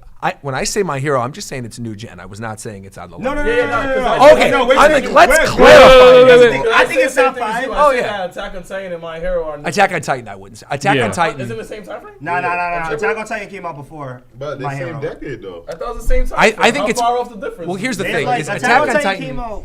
The manga for Attack on Titan came out years before the manga of My Hero started. But the thing is, the zeitgeist of Attack on Titan, like when people started talking about it, you got to remember that was like 2013, 2012 when the first season aired. 2013. The first season of the anime aired. Attack on Titan. Like I think My Hero, the first season of the anime was 2015 or 2016. Nah, the first season was 2013. Of the anime of My Hero? Oh, My Hero? No, that was like 2015. That was like 2015. That's what I'm saying. It's like a different. Yeah. So it was a while. What did you consider that? Like I consider new gen like anything that came out 2020 and on. No. I think like it's different. If you want to get like into the weeds of it, right? Like I would say like Chainsaw Man, Spy Family, that type of era is like maybe new gen, right? That's currently in Jump. Kagurabachi. You guys have seen Kagurabachi, the best freaking best manga ever. Yeah. So like something along those lines maybe would be considered new gen, but I consider JJK, My Hero, and Black Clover is all kind of part of the same class. Yeah, for sure. Especially because JJK, My Hero, and Black Clover are all wrapping up, like in the manga. In the manga, yeah. Right. So I think Jump has a weird situation right now in which they need to kind of find things that are successful that they can latch onto to really keep long running for a long time. Yeah. All right, we got Malik Black said, if you could voice, I guess it's for everybody, if you could voice any One Piece character, who would it be? Ooh. Usopp-san. Blackbeard. Big News Morgans. I can see you doing Big News Morgans. Or Bartolomeo. Bartolomeo would be another good one too. Either the fanboy or the newsman. One of the two. That would be the two. I'd want to do a villain. It's easy for me to say Sanji because that's my favorite character, but I think I'd be a really good villain. So there you go. Akainu. Ooh, good choice. What are you gonna be, Rob? I'm gonna be Akainu. There you go. Double like Akainu. Being an Usopp, bro. What you talking about? I think my best voices are villains. Like for me. I could do Jerry's villain voice, man. I'd be walking. Let me hear. Oh my God! They coming to the building. I'm good. That's not Jerry's voice. You guys want a villain I ain't kill Jerry's voice. That's my villain voice. No, I'll do. I don't know what character it is when you do that, bro. Here we go. First of all, I don't know who you just. It was your Dragon Ball Z stream. I'm walking my dog and all I can hear is well, come on. That's his Frieza voice. Yeah, that's okay. It was great. It definitely wasn't Frieza because Frieza hasn't been in anything. It was a Vegeta voice. When I was gonna say my villain voice, I can go. Orewa urojar. See, I wish I could do it. Shinde kudasai desu. Oh, that's how you know. That went crazy. Even though the last sentence I said made no sense. I said I am Roger, and then I said I am die please. So I don't know what that was. I could do a decent Vegeta. Let's hear it. Oh damn. You wanted to, yeah. You wanted to, Kakarot, I'm the Prince of all Saiyans. That's pretty good, actually. Yeah. That's really good, yeah. The only other like voice impressions I can do are not villain characters. I can do Meatwad from Aqua Teen Hunger Force, and I haven't seen Aqua Teen Hunger Force in so long. Meatwad is crazy. And because they're in the same vocal range, I could do Stitch from Lilo and Stitch. Oh, let's hear it. Meatwad's like up here. So like Meatwad, if you're like Master Fry, I don't know what the hell I'm doing tonight. This is like, that's Meatwad. Right? Wow. Just like But then if you adjust Meatwad a little bit, like about here, it's like Stitch from Lilo and Stitch. Wow. You sound like So like Cleveland. Lilo and Stitch, Ohana means family. Family means no one gets left behind or forgotten, right? And then when you want to dip it down a little bit again, you get Meatwad again. And then you're like, Master Fry, I don't know what we're gonna do for dinner tonight. Like, I'm not gonna eat my own meat again, bro. You know, like you switch it. Yeah. Wow. Just put me back in. Why did I watch that show? It was always late night shows, yeah. I hate that show with such a passion. It was on when we were all watching anime. If you wanted to Exactly. watch Cowboy Bebop or InuYasha, you had to sit through Aqua You know Teen what's Hunger funny? Force. I hate that show with such a passion, but Meatwad was the best character. Yeah. I was watching that and home movies. Home movies is terrible. Yeah, same thing. Yeah, around the same time. There was Yeah. another Super Jail. Squidbillies. Super Jail. No, I'm not gonna lie. I never Squidbillies. let myself keep going. Oh, Squidbillies bro, had no. like 2 Here's the 3 thing. episodes. I'm like, no. I gotta skip Squidbillies Squidbillies. is terrible. It's terrible. Home movies is terrible. Yeah. Super Jail, I'm convinced that you have to be on shrooms to watch that show. And Super Jail is genuinely wild. Like the it's amount a of wild death one. and Super gore, Jail. and it's crazy, man. And Metallica or whatever the hell that Oh, yeah, rock yeah, show yeah, was. yeah, That show was yeah. absurd. I actually love that show. That show was I'm a huge Tim and Eric fan. I love Tim and Eric's awesome show. Great job. Steve Brule, check it out. Like all those Tim and Eric shows, I just find to be like the funniest thing. Eric Andre. Yeah, Eric same Andre, thing, yeah, like yeah. hysterical. Yeah, Eric Andre. So He had funny. A movie that was pretty crazy too. Yeah. That shit was funny. Eric Andre had a movie? Yeah. What movie? Yeah, I think it's called. What's it called? I gotta look it up. Thank you. I'll Trip. watch it. I'll watch it. Thank you. So before I read this next super chat, because if anything, I'll just spoil myself since I already read no. it. Is there anything else about Yamato revealed in the manga, other than what he said already? Beyond not joining? Like I don't think there's. No, I don't think there's nothing like that. else Okay, I can cool. think So I of. can read this. Yeah, Bet. Because I was like, damn, Joy Boy, you did that? Why'd you do that? Joy Boy sent a super chat and said Yamato will eventually join Zoro and Sanji. They just need to close the gap in strength before she does. Yes, Zoro fans, Yamato is currently stronger. Shut up. No, she is. Yes. I think. Well, Facts. No, I don't know. I don't think about that. Facts. that is Big maybe facts. getting into spoiler territory, but I don't think so. I don't think Right so. now, Yamato, speak big out. facts. I don't think so. Her Yeah. being able to go into that other form, I don't think so. take on Kaido. Not right now. Not right. And you know exactly what I'm talking Yeah, about. I don't know. There's I'm not going to say it, but there's absolutely a thing right now that I think counteracts that. Yeah. Okay. Yeah. I know two what you're talking about. characters Yeah. are- I know what you're talking about. Yeah. Maybe then, but Wano part. Hey, I think even in Wano, I don't think Yamato Bro, can take out Zoro King. almost died, bro. Came back and still fought in like a couple days. Do you think Yamato takes out King? Hold on, real quick. I'm typing this and Okay. seeing if that's what you're thinking of. Yes. right, right, Yeah. So that's why I think no. Yeah. Do I think Yamato takes out King? This also opens up a whole other can of worms. I think yes, first off. Really? I think Yamato takes out King. I also think people heavily overrate King and Queen. Because I made the argument on Twitter where, and I get this is like not akin to what people like to power scale or whatever, but I made the argument on Twitter that I think Doflamingo would beat Queen and King. Flamingo! I do. But the reason why I say this, but not King. maybe. But I think definitely Queen. Yeah, I think Definitely Without a doubt. Queen. Not I an believe argument. that. I think there's an argument that could be made for sure that he wouldn't be able to think beat King. But I think again, you look thematically at the story, and power scaling in One Piece works so much different than any other series, true, right? that's Because true. other series you're looking at who beats who. In One Piece, so much of it is related, one, to the Devil Fruit power, and two, to what their role in the later part of the story is. I don't see a situation in which King or Queen become a major part of the story moving forward at all for the rest of it. I absolutely do see a situation in which there's a second Impel Down jailbreak. Doflamingo gets out and wreaks havoc during the final war. And if that happens, right, and you've got all these major players in the final war, that means at some point Doflamingo needs to do something that could be on par with all the other major players in the final war. Otherwise, what's the point of him breaking out and doing That that? could be a puppeteer situation in terms that he's just able to operate well within the underground. That course. he causes like a crazy event. So Of course. It may not be surrounded just by his strength. It may be more about what type of move he makes. But again, that's what I mean. Is I think like you consider a situation with like the Beast Pirates, right? Yep. Where like, think about Otama feeding the dongos to like all the Beast Pirates. Imagine Otama wasn't there. Doflamingo is present. You've got all these Beast Pirates that don't really have a lot of hockey, that are just kind of stupid running around, but there's a lot of them. And Doflamingo just goes, you know what? Awakening. Control all of them at once. And then literally creates like steps of these Beast Pirates that just pile on top of each other and literally just overwhelm King to the point that he just goes God thread, drops down from the sky. Also, super broken. Not enough people talk about it. The birdcage is absurd. The birdcage, when you think about Zoro and Fujitora and everyone present in all of Dressrosa together, other than Luffy when he punched out Doflamingo, could not stop the birdcage. And Doflamingo was not even controlling the birdcage fully. He made it and then went off and did his own thing with Luffy, right?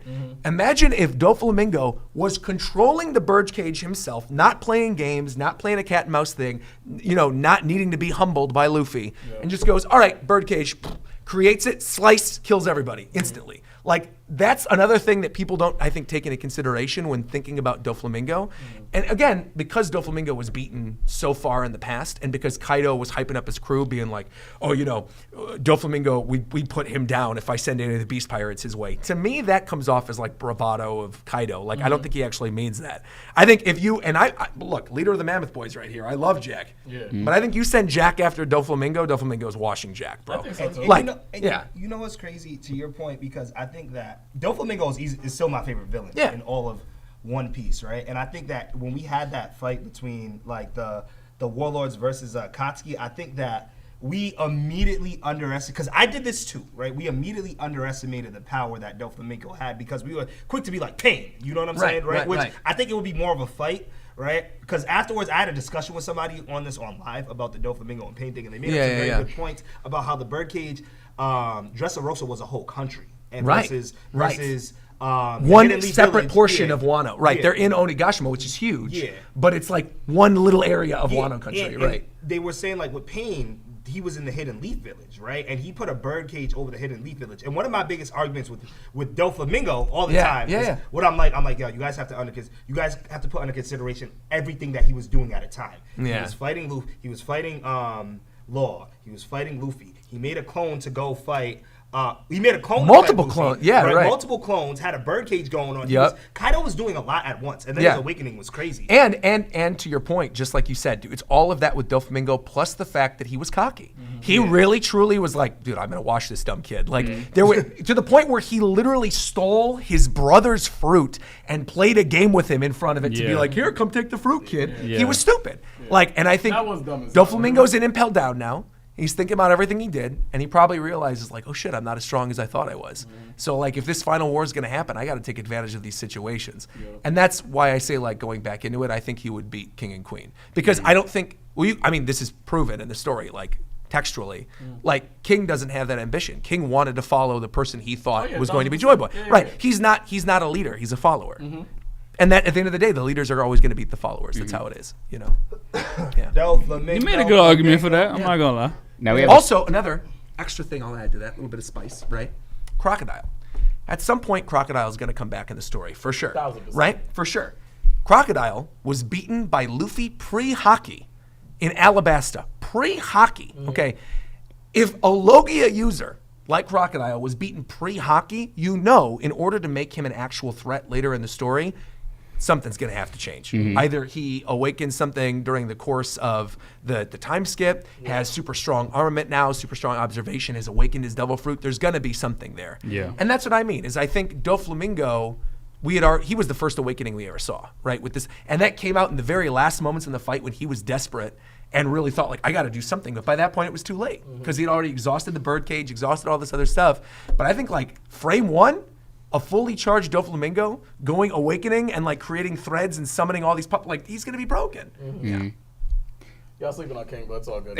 I'm not though. I'm not downplaying. I'm not at all. Like King and Queen are super powerful, right? They're meant to be on the level of people like Katakuri and Smoothie. Sure. Of course, they're meant to be that, right? But again, I think when you consider what Oda wants of the like final villains and the major villains in the story, like if Oda likes the character and Oda thinks there's going to be an importance for that character later in the story, he's going to make that character as broken as Yeah, possible. So do you think Doflamingo could beat Katakuri? No, I think Katakuri is beating Doflamingo. Okay. I do. I also think Katakuri, of all of the Yonko commanders, other than maybe Shanks' crew, I think he washes all of them. Katakuri, baby. Katakuri is right. Okay, I'm not mad. I'm thinking of two. Well, one I can't say. Yeah. But I think for the most part, like the other Beast Pirates and the other members of Big Mom's crew, I will say safely. Okay. I think Katakuri beats all of them. Yeah. He's the beast. Yeah. And again, goes back to the situation in which so many things have to be nerfed in terms of the major villain's powers when fighting Luffy, because Luffy has to win, like for the story. Look at Katakuri, right? Katakuri, had he not stabbed himself midway through his fight, right, probably would have beaten Luffy in that moment. He would have. So Katakuri, at full power, right, when he's not nerfing himself, could easily beat the characters that are beaten by Zoro and Sanji. He better. If he can't beat the characters that beat Zoro and Sanji, it's over, bro. You know what I mean? Yeah, and I get you. Especially if you went against the main. That's what I'm saying. For 15 episodes. Exactly. Or for the purpose of like not 15 episodes for Katakuri, or a whole story arc for Dressrosa, if you want to make the argument for Doflamingo. They're kind of in the same position to me. You know who's the biggest player that's been missing and only lost because of physical properties? Let's hear it. Eneru. I agree. Actually, early in One Piece, I really liked him. Oh, I love it. Yeah. I want him to come back, man. They're saying, when is he going to come back? Because he was messing Luffy up for a while. Yeah. He's coming back. Like, the thing is, like, bro, he literally didn't just die. disappeared. No. Yeah. He's up in the moon now. Yeah. He's literally up on the moon. That's it. That's all he's doing. Yeah. He's chilling on the moon, looking up artifacts for things and robots and all that kind of stuff. Exactly. Like, that's it. I think Eneru is another one that's for sure going to come back at some point. But I think, like, that goes back again to the Devil Fruit thing, right? That Eneru, with the lightning fruit, he's strong right, as hell. is strong as hell, and also like was the first person we ever saw really with hockey. He was like, because Mantra was hockey. That whole arc is hockey, right? True, yeah. So like when you think about all the time that we spent without Eneru, and again being humbled by Luffy, no longer maybe potentially having the god complex that he once had, like having to awaken his Devil Fruit power, having stronger observation, stronger armament, like all the things that could have developed with as broken of a Devil Fruit power he has, he's washing a lot of characters in the series. The only person he's not washing is Luffy because of the fact that Luffy is rubber. Yeah. Luffy is rubber, so he can't touch him. But it just happens to be the natural enemy of him, you know, is the fact that, yeah. So a couple more. Let's hear it. Bring him on. We got, so this one, we don't have any context, so it's not really a spoiler, but I'll say it. Eric Amaya said, Roger, quote, will he free me too? End quote. I don't know what that means. But I read it from my boy Eric Amaya. Joyboy22 sent a super chat and said Kaido was just testing Luffy in the alliance. If he wanted, he could have went Awakening towards the very beginning. That's why he was downplaying Awakening. Read that one more time. I'm still thrown back by the other thing. I'm thinking trying back to to like recent quotes in the manga. Yeah, me too. I'm like, I'm thinking of one person specifically. Oh yeah. Free Jinbei from Impel Down. Is he saying that? I know. I think I know what you're talking about. Oh, you mean like you think? That's my theory. Oh no, I don't think Luffy's gonna free Doflamingo. I have an idea of who I think would free Doflamingo, but that's for a different day. Doflamingo. So Kaido, basically, just to read it in context, it says basically Kaido could have awakened his Devil Fruit much earlier. Like if he did at the beginning at Luffy, he could have beat him. That's why they're downplaying his awakening. I think Kaido beats. If Luffy wasn't the main character, Kaido beats him. Yeah, of course. Strongest beast alive. Landseer in the air, always been on Kaido. I mean, they kept repating that over and over again throughout the course of the story. So, I agree. I think if Luffy was not the main character and did not have the Devil Fruit power that he does, I think Kaido still would have won. There's only a few people that could beat Kaido. Yeah. Okay, I'm trying to think. In my mind, the only people I could think of. There's three. Who could maybe go toe-to-toe. I don't know if he beats him, but I think he could go to toe-to-toe with him as Akainu was one. Yeah, that's one. I think that's one. I think... Do you think Shanks beats Kaido? I think Shanks. I think you're pretty much answering the next question, which is, what is the top 5 strongest One Piece characters currently in current anime? Shanks, for sure. Yep. Mihawk. I think Mihawk. I think Luffy. Mihawk. For sure. Mihawk, for sure. Yeah. I think for sure. Greatest swordsman alive. Yeah, Mihawk. Blackbeard. You don't think Blackbeard? I mean, he's up there for sure. I don't. I have to just think about it for a second. Luffy for sure. We can do top 10. Shanks, Mihawk, Blackbeard probably. Akainu. I'd say Akainu. Yeah. But the other tough thing is with the characters that are involved right now. I think like I think there's an argument. Well, you guys know who these guys are too. It doesn't matter. Like, you know the Gorosei and you know Imu, but like I feel like Imu. That's the person. We don't know. Yeah, we don't know what the hell's going on with Imu. Yeah. Imu is supposedly like this king of the world or whatever. We don't know what the hell's going on with that. And I feel like if you are the leader of this giant hidden world government thing, you have to be strong. Be strong as shit. Yeah, because we was arguing about like the strongest in the show and stuff. We're like talking that. about people that we haven't seen. Rocks, right? Exactly. I'm like, yo, bro, haven't you seen. Gotta be fire. Yeah, Rocks gotta be fire. Even the Gorosei. I think even the Gorosei are kind of up there too. Oh, the five elders. Right. Yeah, they gotta be. Bro. Same thing. Yeah. So they all have to be super strong as well. So I feel like there's definitely a lot of characters, but I think in terms of like. The way I always think about this with that is like who are going to be like the major players at the end of the story. Yep. I think Luffy, Blackbeard, Imu are 3 for sure by the end of the story. Shanks most definitely. Yeah. I still think Shanks dies before the end of the story. I think Shanks dies. And I think Zoro has to eventually beat Mihawk. That's his whole thing. But I think currently Mihawk's super strong. So, and I would say Akainu, honestly, probably would be up there as well. I would say Akainu. Yeah. Shanks has to die in the like craziest fashion. Of course. But you think it's gonna hit more than Ace though? Oh, for sure. Ace is gonna hit, yo. Oh no. No, it has to. Think about it. Shanks is a person who gave Luffy the straw hat. Nah, I know. Shanks is a person who's pulling the strings. He has the most information that almost any character has outside of the elders. Like he's in with the government on something. We still don't know what it is. Like definitely Shanks, bro. I honestly think Zoro will be. Zoro will be what? Top 5 story will easily be top 5 strongest. By the right? end of the story, will definitely be top 5. No, I'm saying he'll be dead. He'll be like the most impactful death. I think. He's dying. Yeah, if he died. Yeah, sure. that like most Luffy. definitely. Think not about gonna die, though. that's like if Zoro died and Luffy couldn't dies, become like, the world's if greatest ending and swordsman, Luffy bro, dies, that'd be the no, he'll become the greatest, but die in of like he just dies. I don't think Zoro ever died. I think Zoro's one of those characters that if they did a spin-off, he'd be like the Rayleigh. For sure. He'd be like the Rayleigh character of the next series. I don't think Zoro ever dies, bro. He'll be sick. Cut it out, bro. I mean, I thought for a long time, in terms of like impactful deaths, like in terms of Straw Hat characters, I could see dying before the end of the series. I think Usopp and Robin are the top 2. I literally told you. Usopp's not dying. Usopp is because Usopp, his whole thing is his dream is to be the brave warrior of the sea. So like he's already done that. Yeah. But I feel like. What? In a certain situation, what the hell you talking about? But I feel like not to the extent he saved some of the strongest people, alright? Oh, okay. Yeah, he's not. It ain't like that yet. Yeah, you know but I could definitely. I see a world in which Usopp could die. I also see a world in which Robin could die. Before or after they go to Laugh Tale? I think the Laugh Tale. I don't know. This is tough. During that whole event, I've gone back and forth on this recently because Oda made that recent statement about like when they reach the One Piece, that will be the end of the story. Which to me, I didn't see that. Yeah, that's crazy. And so I had always assumed they would get to Laugh Tale, right? They discover whatever the One Piece is, and that would be the catalyst for the final war. Is the way I always assumed it. Now, especially with the way Oda's setting it up in the story right now, I actually do think like the fight against the world government and the final war will be fought over getting to Laugh Tale, and that when they arrive at Laugh Tale.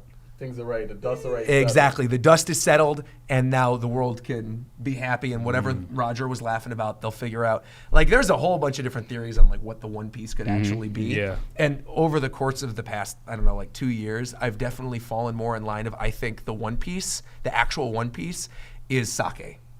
I think it's sake. I think it's a drink. I think it's a bottle of sake. because the whole thing with Binku Sake, you know, like the Bink Sake song and like the meaning of that, the rising of the new dawn, all this other stuff, right? And then Roger and them laughing is I could because you know like alcohol ages, right? Over time it gets better.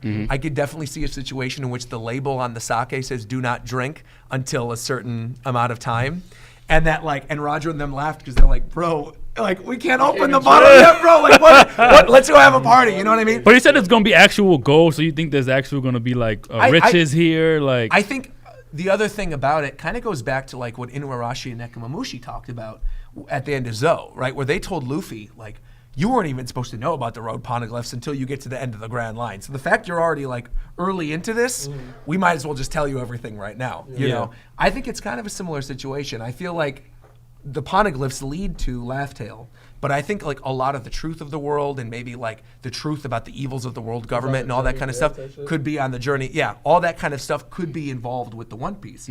But then if they already solve it by the time they get there and they just got a bottle of sake waiting for them and then all this like these truths about the world government, they're like, bro, we already beat them. Let's pop open this bottle. And that's the end. Like, and they have a giant party and they sing Big Sake together with the rising of a new dawn. Like, that'd be fun. It'd be, and I think it would thematically work really well for the story. Like, it would be really impactful. Yeah. I'm trying to see the role that all these ancient weapons play with each other. In terms For of sure. Shirahoshi and all For the sure. things and like what does VV play? I feel like VV plays a strong role as well. Too. Definitely got to keep my mouth shut on that one. For sure. Not, Yeah. I feel like there's a lot of things that One Piece does phenomenal with, which is foreshadowing, and you gotta basically try to figure out the puzzle with yourself. Definitely. Nice, God damn. I'm not gonna lie, all the years of us reacting and like Wells like keeping a poker face, that was probably the worst poker face Joel You've ever seen. It was no poker face. At least you didn't spoil the Yamato. It's crazy. I feel so bad because he's trying. I ask him, knowing that he reads the manga. I'm like, it's good, right? You're good. And he's like, yeah, you're good. Don't worry about it. And I'm like, bro, I didn't think about it like so that. It's not. I didn't think about it like that. My hands are up, people. I did not mean to do it. But that didn't come in the anime yet. Yeah, well, I didn't watch the anime recently. I haven't watched anything. I haven't watched the past 5-6 episodes. Nah, I just forget the order in manga versus on the anime. Okay. But also, I think it's probably better to rip the Band-Aid off now. For that specific thing, you're probably better. He's like, you're gonna hate it anyway. You will hate it anyway. Yeah. And then you could reference people in your reaction. Go back and watch this episode of the podcast where we find out for the first time, and we're all absolutely losing our minds at how terrible this is. Plug in. Yep. Plug. We can do it. We can definitely Exactly. do Plug. So hypothetically speaking, right? So we've seen some animes that have been really good and had some really bad endings, right? So what do you think? This is hypothetical. Yeah, hypothetical. What do you think would make for a really, really bad ending of One Piece? Oh man. In regards to what the One Piece is. I mean, the friendship is the real true treasure or whatever. It would be horrible. But Oda's already said it's not that. He's confirmed it is not that. It is a physical thing or something. It's not just friendship. So it's not like the journey along the way or whatever. What would be something really bad? Honestly, I am a sucker for just getting really mad when there's fake out deaths. I could definitely see a situation in which it seems as though Shanks dies in a really just like impactful, emotional type thing. Yeah. And then they get to Laugh Tale and Shanks shows up like with a broken arm. Like something like that I think could just really, really, really upset me. Like something along those lines where he negates like a major character death. But knowing Oda, I don't think he's gonna do that. Because clearly, based on what's happening in the manga and what's been going on in Wano country, he isn't afraid to kill people. I think he just made a grave mistake not killing Kinemon. But like he actually killed Orochi, Pedro actually died. Like there are actually characters that are dying now in the story where I have faith that like now that we're in the final saga, he's killing people off. And if you're ending it, why? Yeah, what's the point of I wouldn't stopping understand it? that. Yeah, exactly. Especially because like, not that I necessarily am like bloodthirsty and I want people to die, but I feel like these characters have been on such a long journey, especially like the Doflamingos and the Yonko and all these other characters have been around for so long that like you cannot have a new world without the world government and have Doflamingos and Kaidos running around. It's just, it can't happen. Or even Akainos. Or Akainu. It can't happen, bro. So you have to literally cleanse the palate to bring on the new world. Yeah, shout out to Kobe. Shout out to Kobe. There you go. We got a couple more super chats left. I know we keep having more come in right now. So that's fine, man. Shout out to everybody new pulling up right now. We got keep super chatting. Give them money. We got Muhammad Lear donated and said, "Yo, what's up, RTTV? I just wanted to ask you guys a question. What do you guys think is the most overrated, overhyped villain at Marineford?" And then they answered their own question and said, "It's Blackbeard because the way Oda hyped him up and Magellan cleared him." I don't disagree with the thing that Magellan has slept on a lot, where Magellan literally had they not had the right antidote from Shiyu, would have died, and so would have Luffy. And didn't Luffy lose years of his life at that point? Yeah, literally Ivankov had to do it. Magellan was a goat, Who was the most overrated at Marineford? What do you guys think? I have to think about it a little bit. Overrated? Marineford? Of the villains or anyone there? The villains, it says because I was like, I can give you a quick answer right now in terms of the characters that are there. Gecko Moria. Portgas D. Ace. That's what I would say. Wow. But yeah. Yeah, chill, Roger. They might cry again. Chill. I cried about how bad of a decision Ace had. Well, he's still dead. Your tears aren't going to bring him back. So, He's overrated because Gecko Moria was always trash. He was just never rated. Moria was always never rated. Overrated. People actually had to praise you. Yeah, for sure. So, damn, overrated. Well, who's overrated him? They said Blackbeard, but I don't know enough about Blackbeard to be like he's overrated because I think that was not overrated.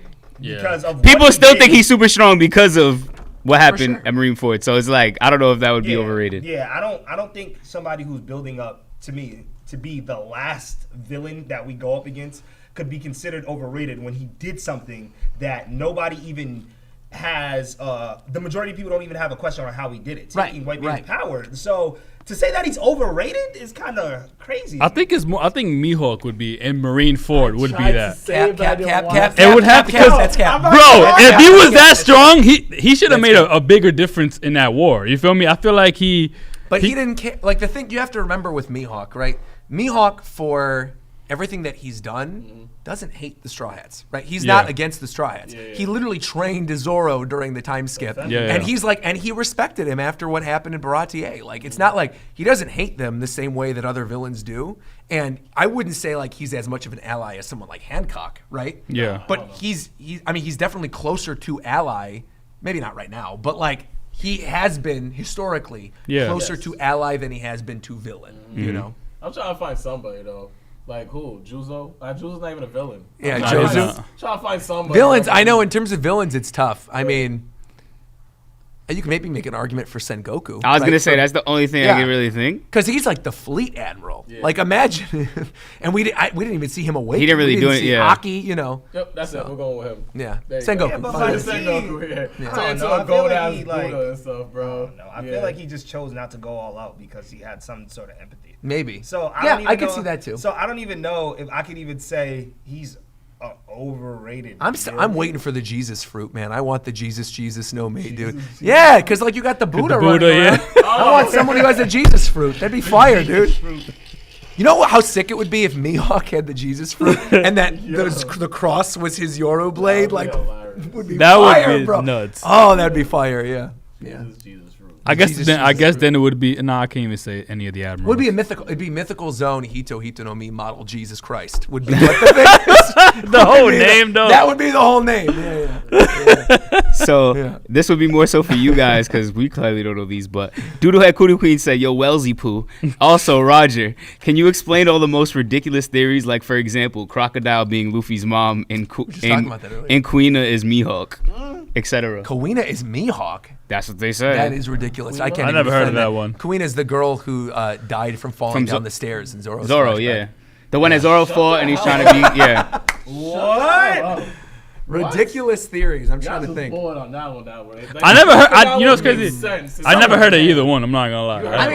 No. I don't think I have. No. Did we talk about it with him? Yeah, I thought we talked about it before we actually started the podcast. We were referencing like how Crocodile potentially was a woman before. Yeah, because but I didn't know. I didn't know it was in reference to being his mom.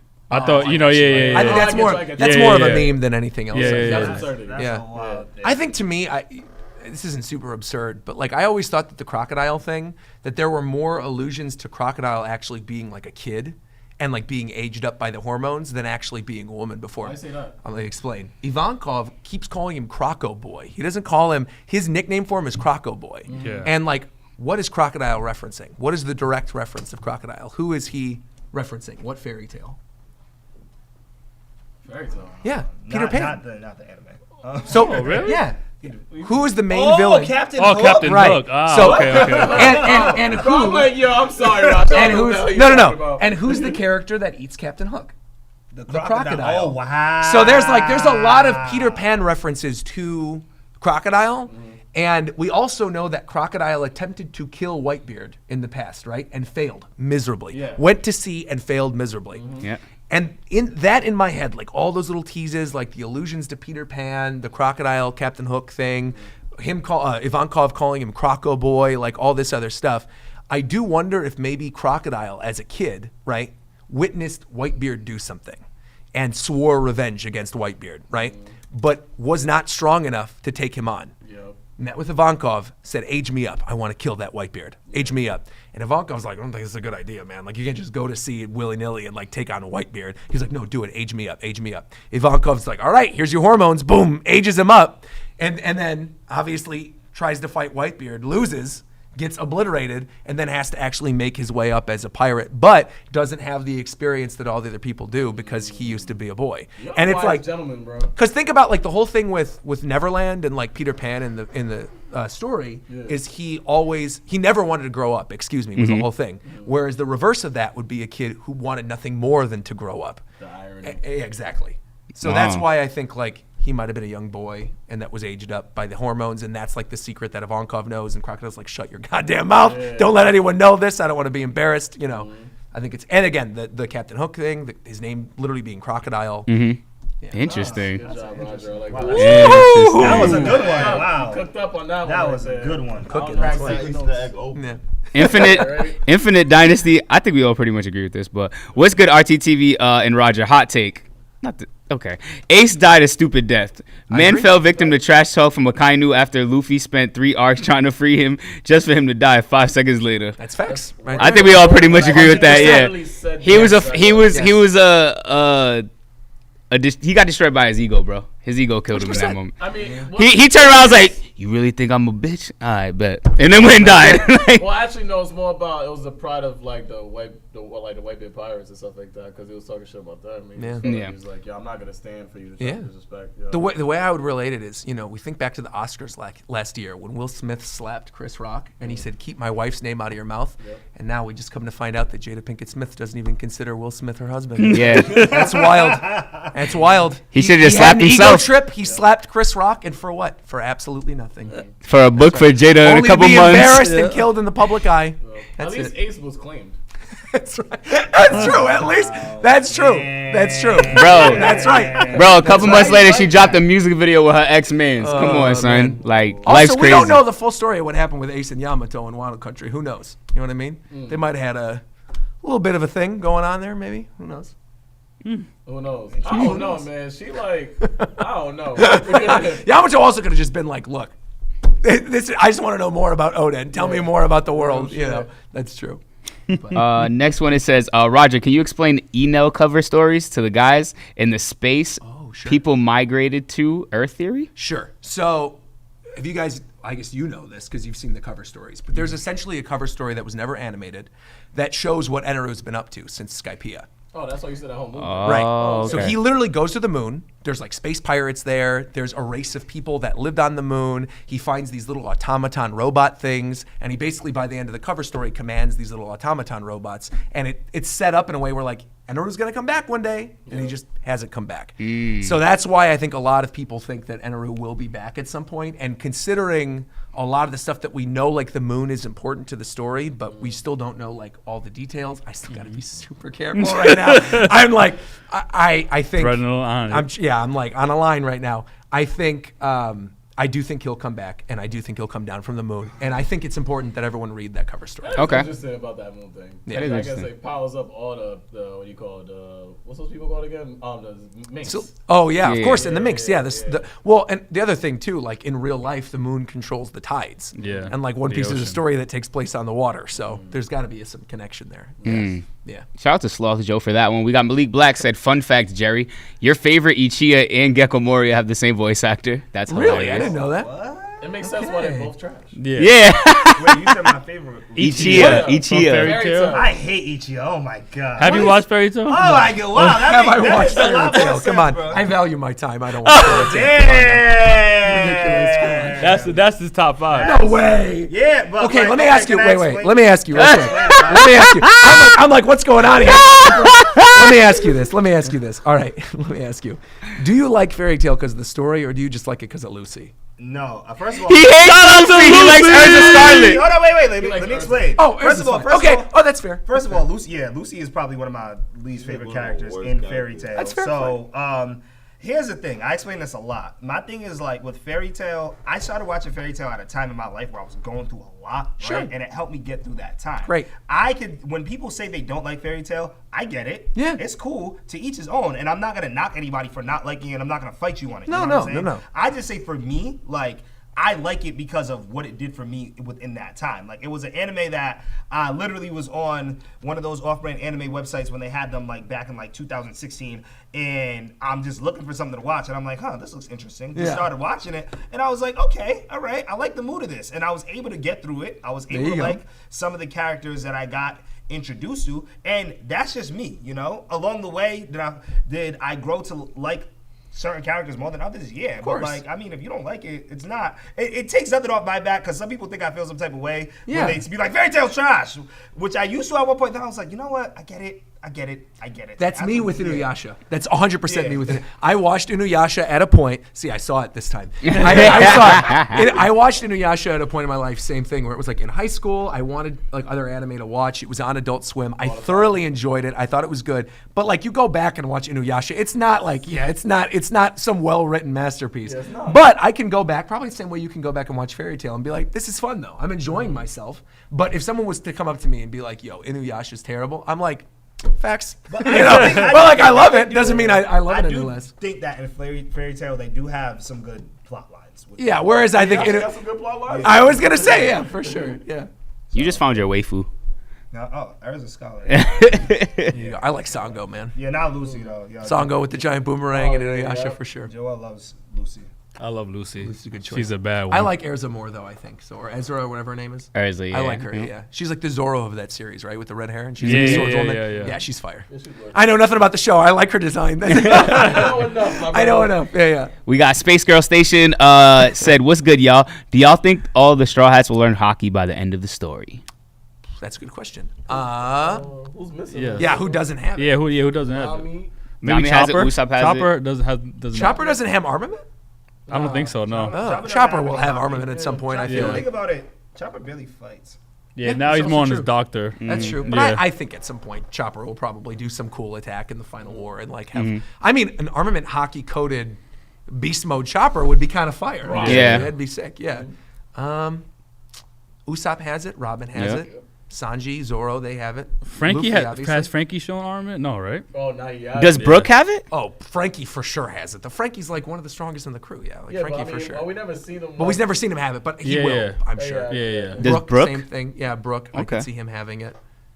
Okay. Nami. I think like certain characters though, they make them strong within their own right. So I don't think they're gonna give hockey to all of them, because even with like somebody like Frankie, like we see Frankie is great in his own different way, you know. Yeah. And he doesn't have like him to knock down Big Mama. He didn't have to use hockey to do that, you know.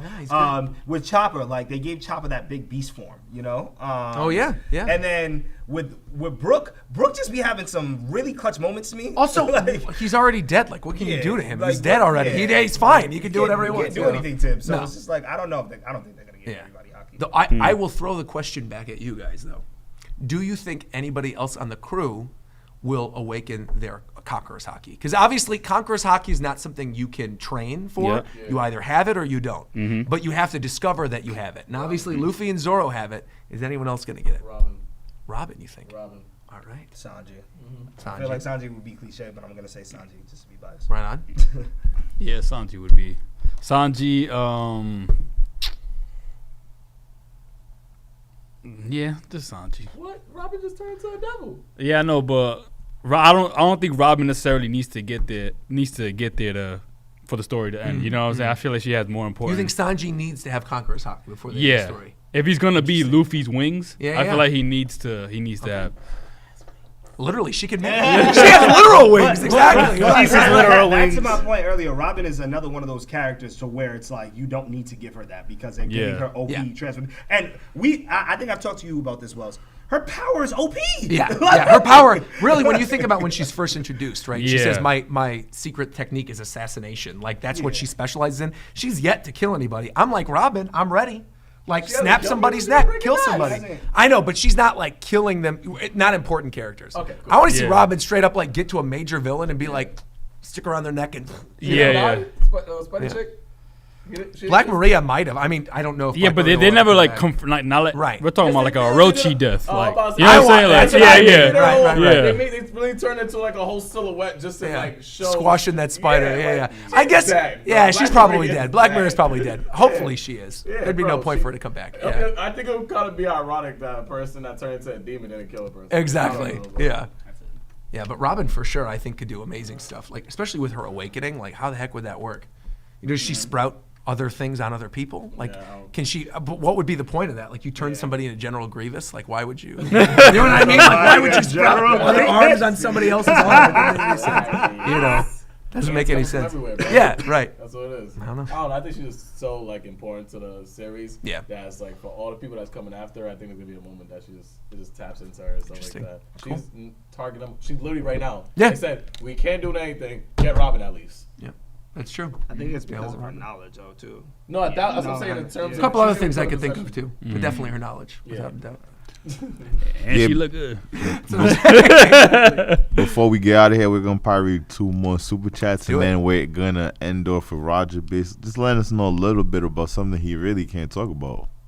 Oh yes, that is correct. Okay. So the last ones we'll read here is we have what's up RTTV and Rogers. I would like to ask you guys why either of you guys don't watch the dub version of One Piece anime. If you guys think the voices are bad and they're cringy, you'll get used to that. I don't think it's cringy. I don't know if I want to take the time to get used to it. Like, That's what it is. It's like there's so much media to consume, and I'm sure you guys know this doing reactions all the time. It's like there's so much to watch. Why would I then go rewatch an anime thing that I've already watched in another language? There's no reason for me to do it. Not that I'm against it. Like the One Piece movies when they're in theaters are in English. I think the DVDs like default to English too. So I'll watch occasionally in English, but for the most part, I'm watching in Japanese naturally. Yeah, we're gonna be having some new people reacting to stuff on our channel, so you guys might get One Piece in dub someday. All right.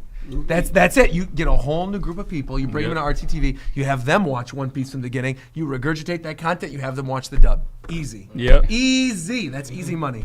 So we got y'all know I was gonna pick this one. Viteful said, "What's up, guys? Longtime fan of Rogers Base, never newer fan to RTTV. What do you guys think chances are Usopp gets Conqueror's Haki? He's lied about it." That's the other one I was expecting you guys to say. I think Usopp gonna get it. If Usopp's gonna die, give my man Conqueror's Haki first. Some sick moment where he screams at Yeah, guys, bro. like a last resort type of thing would be fire. That's gonna be my first time crying on RTTV. You shit me? Usopp dies, I'm crying. If we're picking between one more person, I don't see them giving Conqueror's Haki to Usopp over Sanji. Yeah. I agree with that. Because like that just, I feel like for how they even with Wano, for how they put Sanji, where it's like, all right, you're gonna pretty much take down the third biggest person within the animal pirates. It's like it just wouldn't make sense to be like, all right, let's skip over Conqueror's Haki, give it to Usopp, and then give it to Sanji takes those L's though. He continuously is taking L's in the series too. I like not to say I love Sanji. Sanji's like probably one of my favorite Straw Hats. I would say Sanji and Robin are like the top 2. And the thing is, like consistently, he just makes a joke of Sanji like a lot. Yep. And so it's something that I'm mentally preparing myself for. I agree with you. I think Sanji should get it. But I also think Usopp could get it too. I think they both could. In fact, I would not be opposed to the original 5 all getting it, including Nami. Yeah, I thought of Nami too. Yeah. Of the 5 original on the barrel, I think the 5 of them could all get it. Is Conqueror's Haki that? I didn't think that was that. Well, to be fair, like I think I could see him retconning it because you know the whole gag where like Nami will slap Luffy or slap Zoro when they have the giant welts on their faces. Yeah. I could see him retconning it and being like, oh no, she always had latent Conqueror's Haki. That's why she infused it in her fist when she slaps them. Like some dumb, stupid, loony thing like that. I could totally see him doing. Yeah. That seems like a very Oda-esque thing to do. Conqueror's Haki to the whole team. Yeah. Why not, bro? Honestly, like crew of the Pirate King. Give it to Chopper, man. King of the reindeer, man. That's it. Yeah. Hand it out, bro. Yeah. I don't even think it's that. He heals people with hockey. I'm talking about Yasa. Oh yeah. But I was like, Dragon for sure does. When you said his dad doesn't have it, I'm like, let's take a step back. I mean, but as being one of the strongest. I agree. Of the fact that he's no, he has to be. He has to be. Yeah. He's the most wanted man alive. He has to. If he's not, then there's an issue. So what you just said, Pat. I mean, hey, he could be stronger than his dad. That's always possible too. No. What do you mean no? He can't. Yeah, I'm talking about Usopp. I'm actually defending your boy. No, I'm saying that it can get to a point where he can become stronger than his dad. Why? Do you think Luffy will be stronger than Dragon eventually? He's got to be. He's got to be. Luffy's got to be stronger than Dragon. The thing is, it's hard for me to not agree with that statement considering the fact this dude's Joy Boy. Like this. Yeah, like what? That's what I'm saying. I'm saying like that's.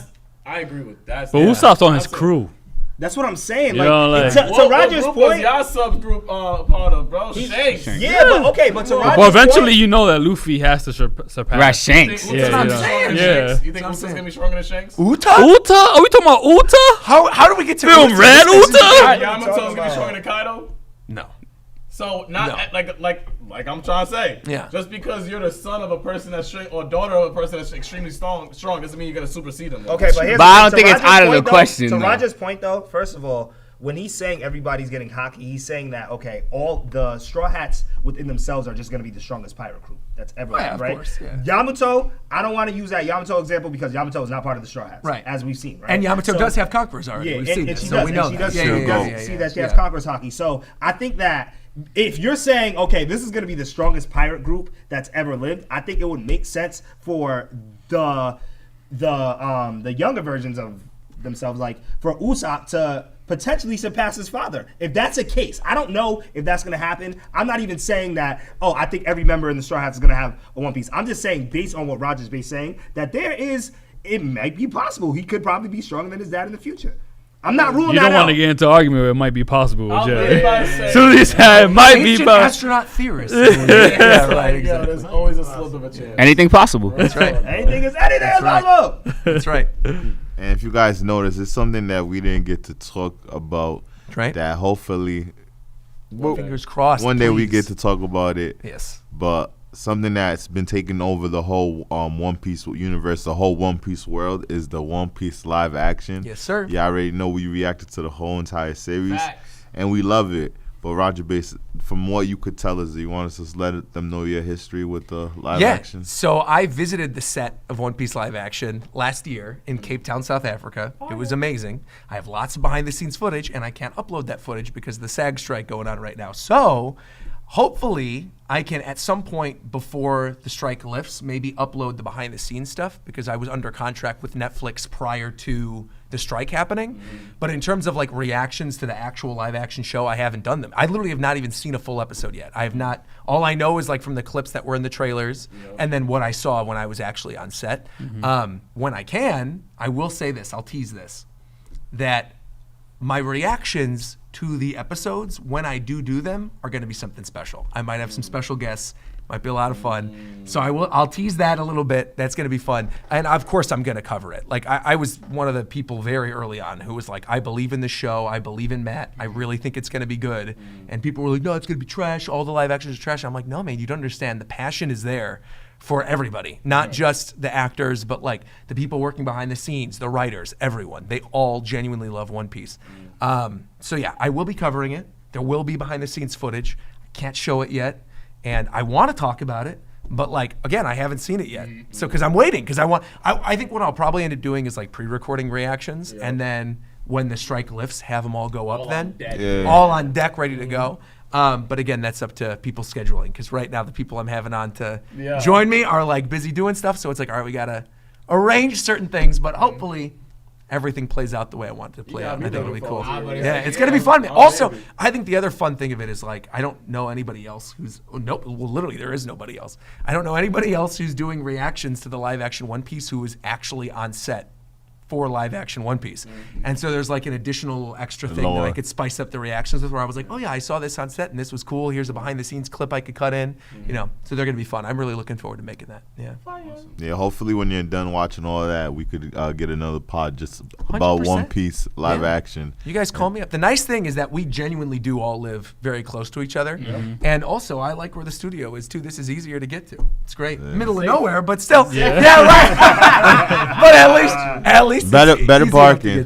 better parking. Yeah. The view, I will say, the view at the old place though was like 10 out of 10. Seeing the convention center and everything was like really, really nice. Mountains is pretty nice. Yeah, over there. I was gonna say, I like this is when real you're driving nice. back, just look left and right. Look left and right, exactly. You drive a little further down. Congrats though again on the new studio. The new studio really is awesome. Like all the amount of stuff that you guys have in here, the room that you have, like looking over at the couch over there, you got the green screen, you got everything set up to do your promos. The back room over there, it looks like there's costumes going on. I don't know what that is. There's German 6 headphones and stuff. Sir. So you guys got some stuff going on over there. So yeah, it's awesome. I'm happy to come back anytime. Appreciate you. Yeah, of course. Of course. And do you want to let anyone know what you got coming up? Anything you could talk about where they can find you? One Piece live action stuff will be coming eventually. I'm playing through a bunch of stuff right now. So like Genshin Impact, Honkai Impact, Mario Wonder is going to be a full playthrough. Mario Wonder this weekend. I've got, of course, my live reactions to One Piece every Sunday morning. I stream live on my YouTube channel, 8 a.m. Pacific time.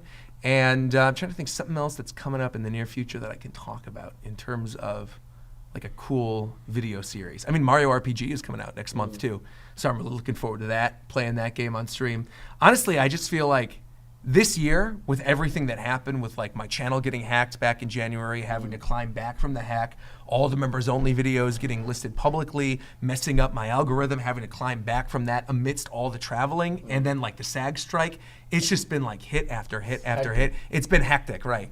And so I feel like more than anything else, I'm looking forward to next year, man. I really think there's so much good stuff to come between like the Final Fantasy VII Rebirth game coming out, the new Switch coming out. Like there's a lot of stuff. Plus all these like new anime series that are coming out. Like new series, you got the Attack on Titan actual final part that's coming out. Thank you, God. Solo Leveling is going to have its Crunchyroll, which is like such a great manhwa that helped really propel my channel in the early days. Like I love not even early days. This is like, I talk about COVID days as the early days now, but like, you know, the COVID days is when it really helped me. So like, yeah, there's a lot of stuff to come. That rumored Yu Yu Hakusho reboot, I'm like, oh, I didn't even hear about that. There's a rumored 2024 Yu Yu Hakusho reboot, which like, if that ends up being real, you best believe all of us are doing reactions. That is easy content. Yeah, I don't have to watch the last. I never watched the last arc actually. No, but why would you? If they're gonna reboot it, don't even watch it. That's great. But no, the only thing I would plug, I would say, go follow me, Rogers Base, everywhere on YouTube, on Twitch,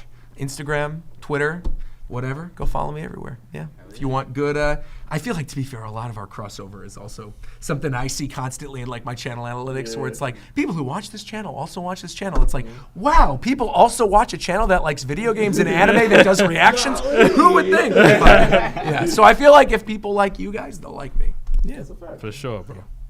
Facts. So guys, make sure you keep it locked and make sure you check out ALOT. We got a huge surprise coming for you guys. Ooh. A lot of changes coming to this channel. A lot of it's exciting. 2024 is going to be a great year.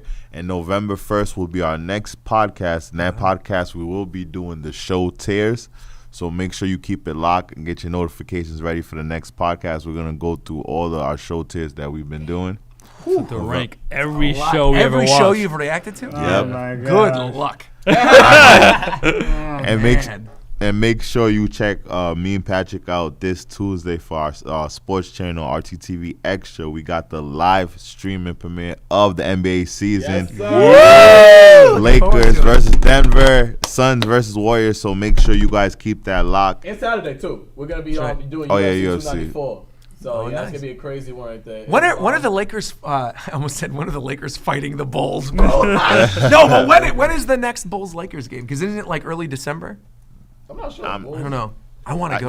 It's funny that you said that's the last Laker game I went to. Well, if you guys need a guest for a Bulls-Lakers game, I'll join you. Let's go together. Let's go together. Yeah. I mean, we go to basketball games, so if you ever they're down, fire. man. Yeah, absolutely. Yeah. So anybody? So this Friday, the game of the year is dropping. Spider-Man 2. So I'm going to be live streaming that this Friday, so tune in for that. Also, the Dragon Ball Super manga stream has been moved to Saturday at 9 a.m. Also, followed by another Spider-Man live stream because Spider-Man 2 is already game of the year.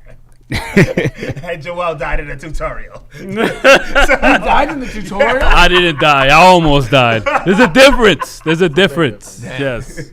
And make sure you pull up on me and Jerry on Sunday, man. We watching the Dolphins and the Eagles, man. We winning more bets. You already know the vibes, man. It's a great game. It's a great time to make some money with your boy. So pull up on me.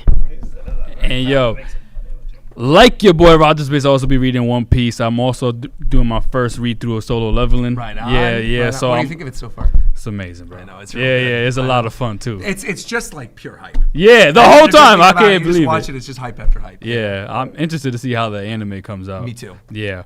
So that you guys can follow me on Twitch, Wells_RT, and then one of these days we're gonna have that Pokemon TCG battle between me and Rogers Base on live. I don't know when we're gonna set that up. Do it. All right, let's do it. Let's do it, bro.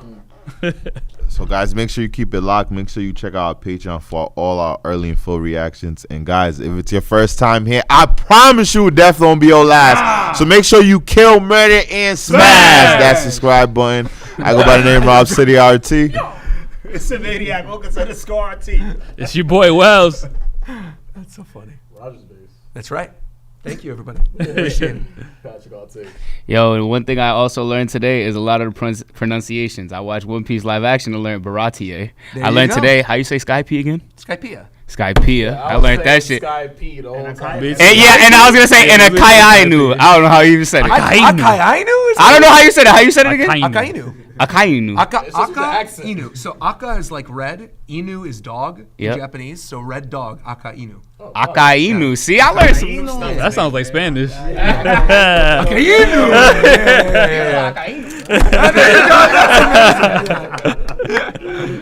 That's good. And that settles it at the round table.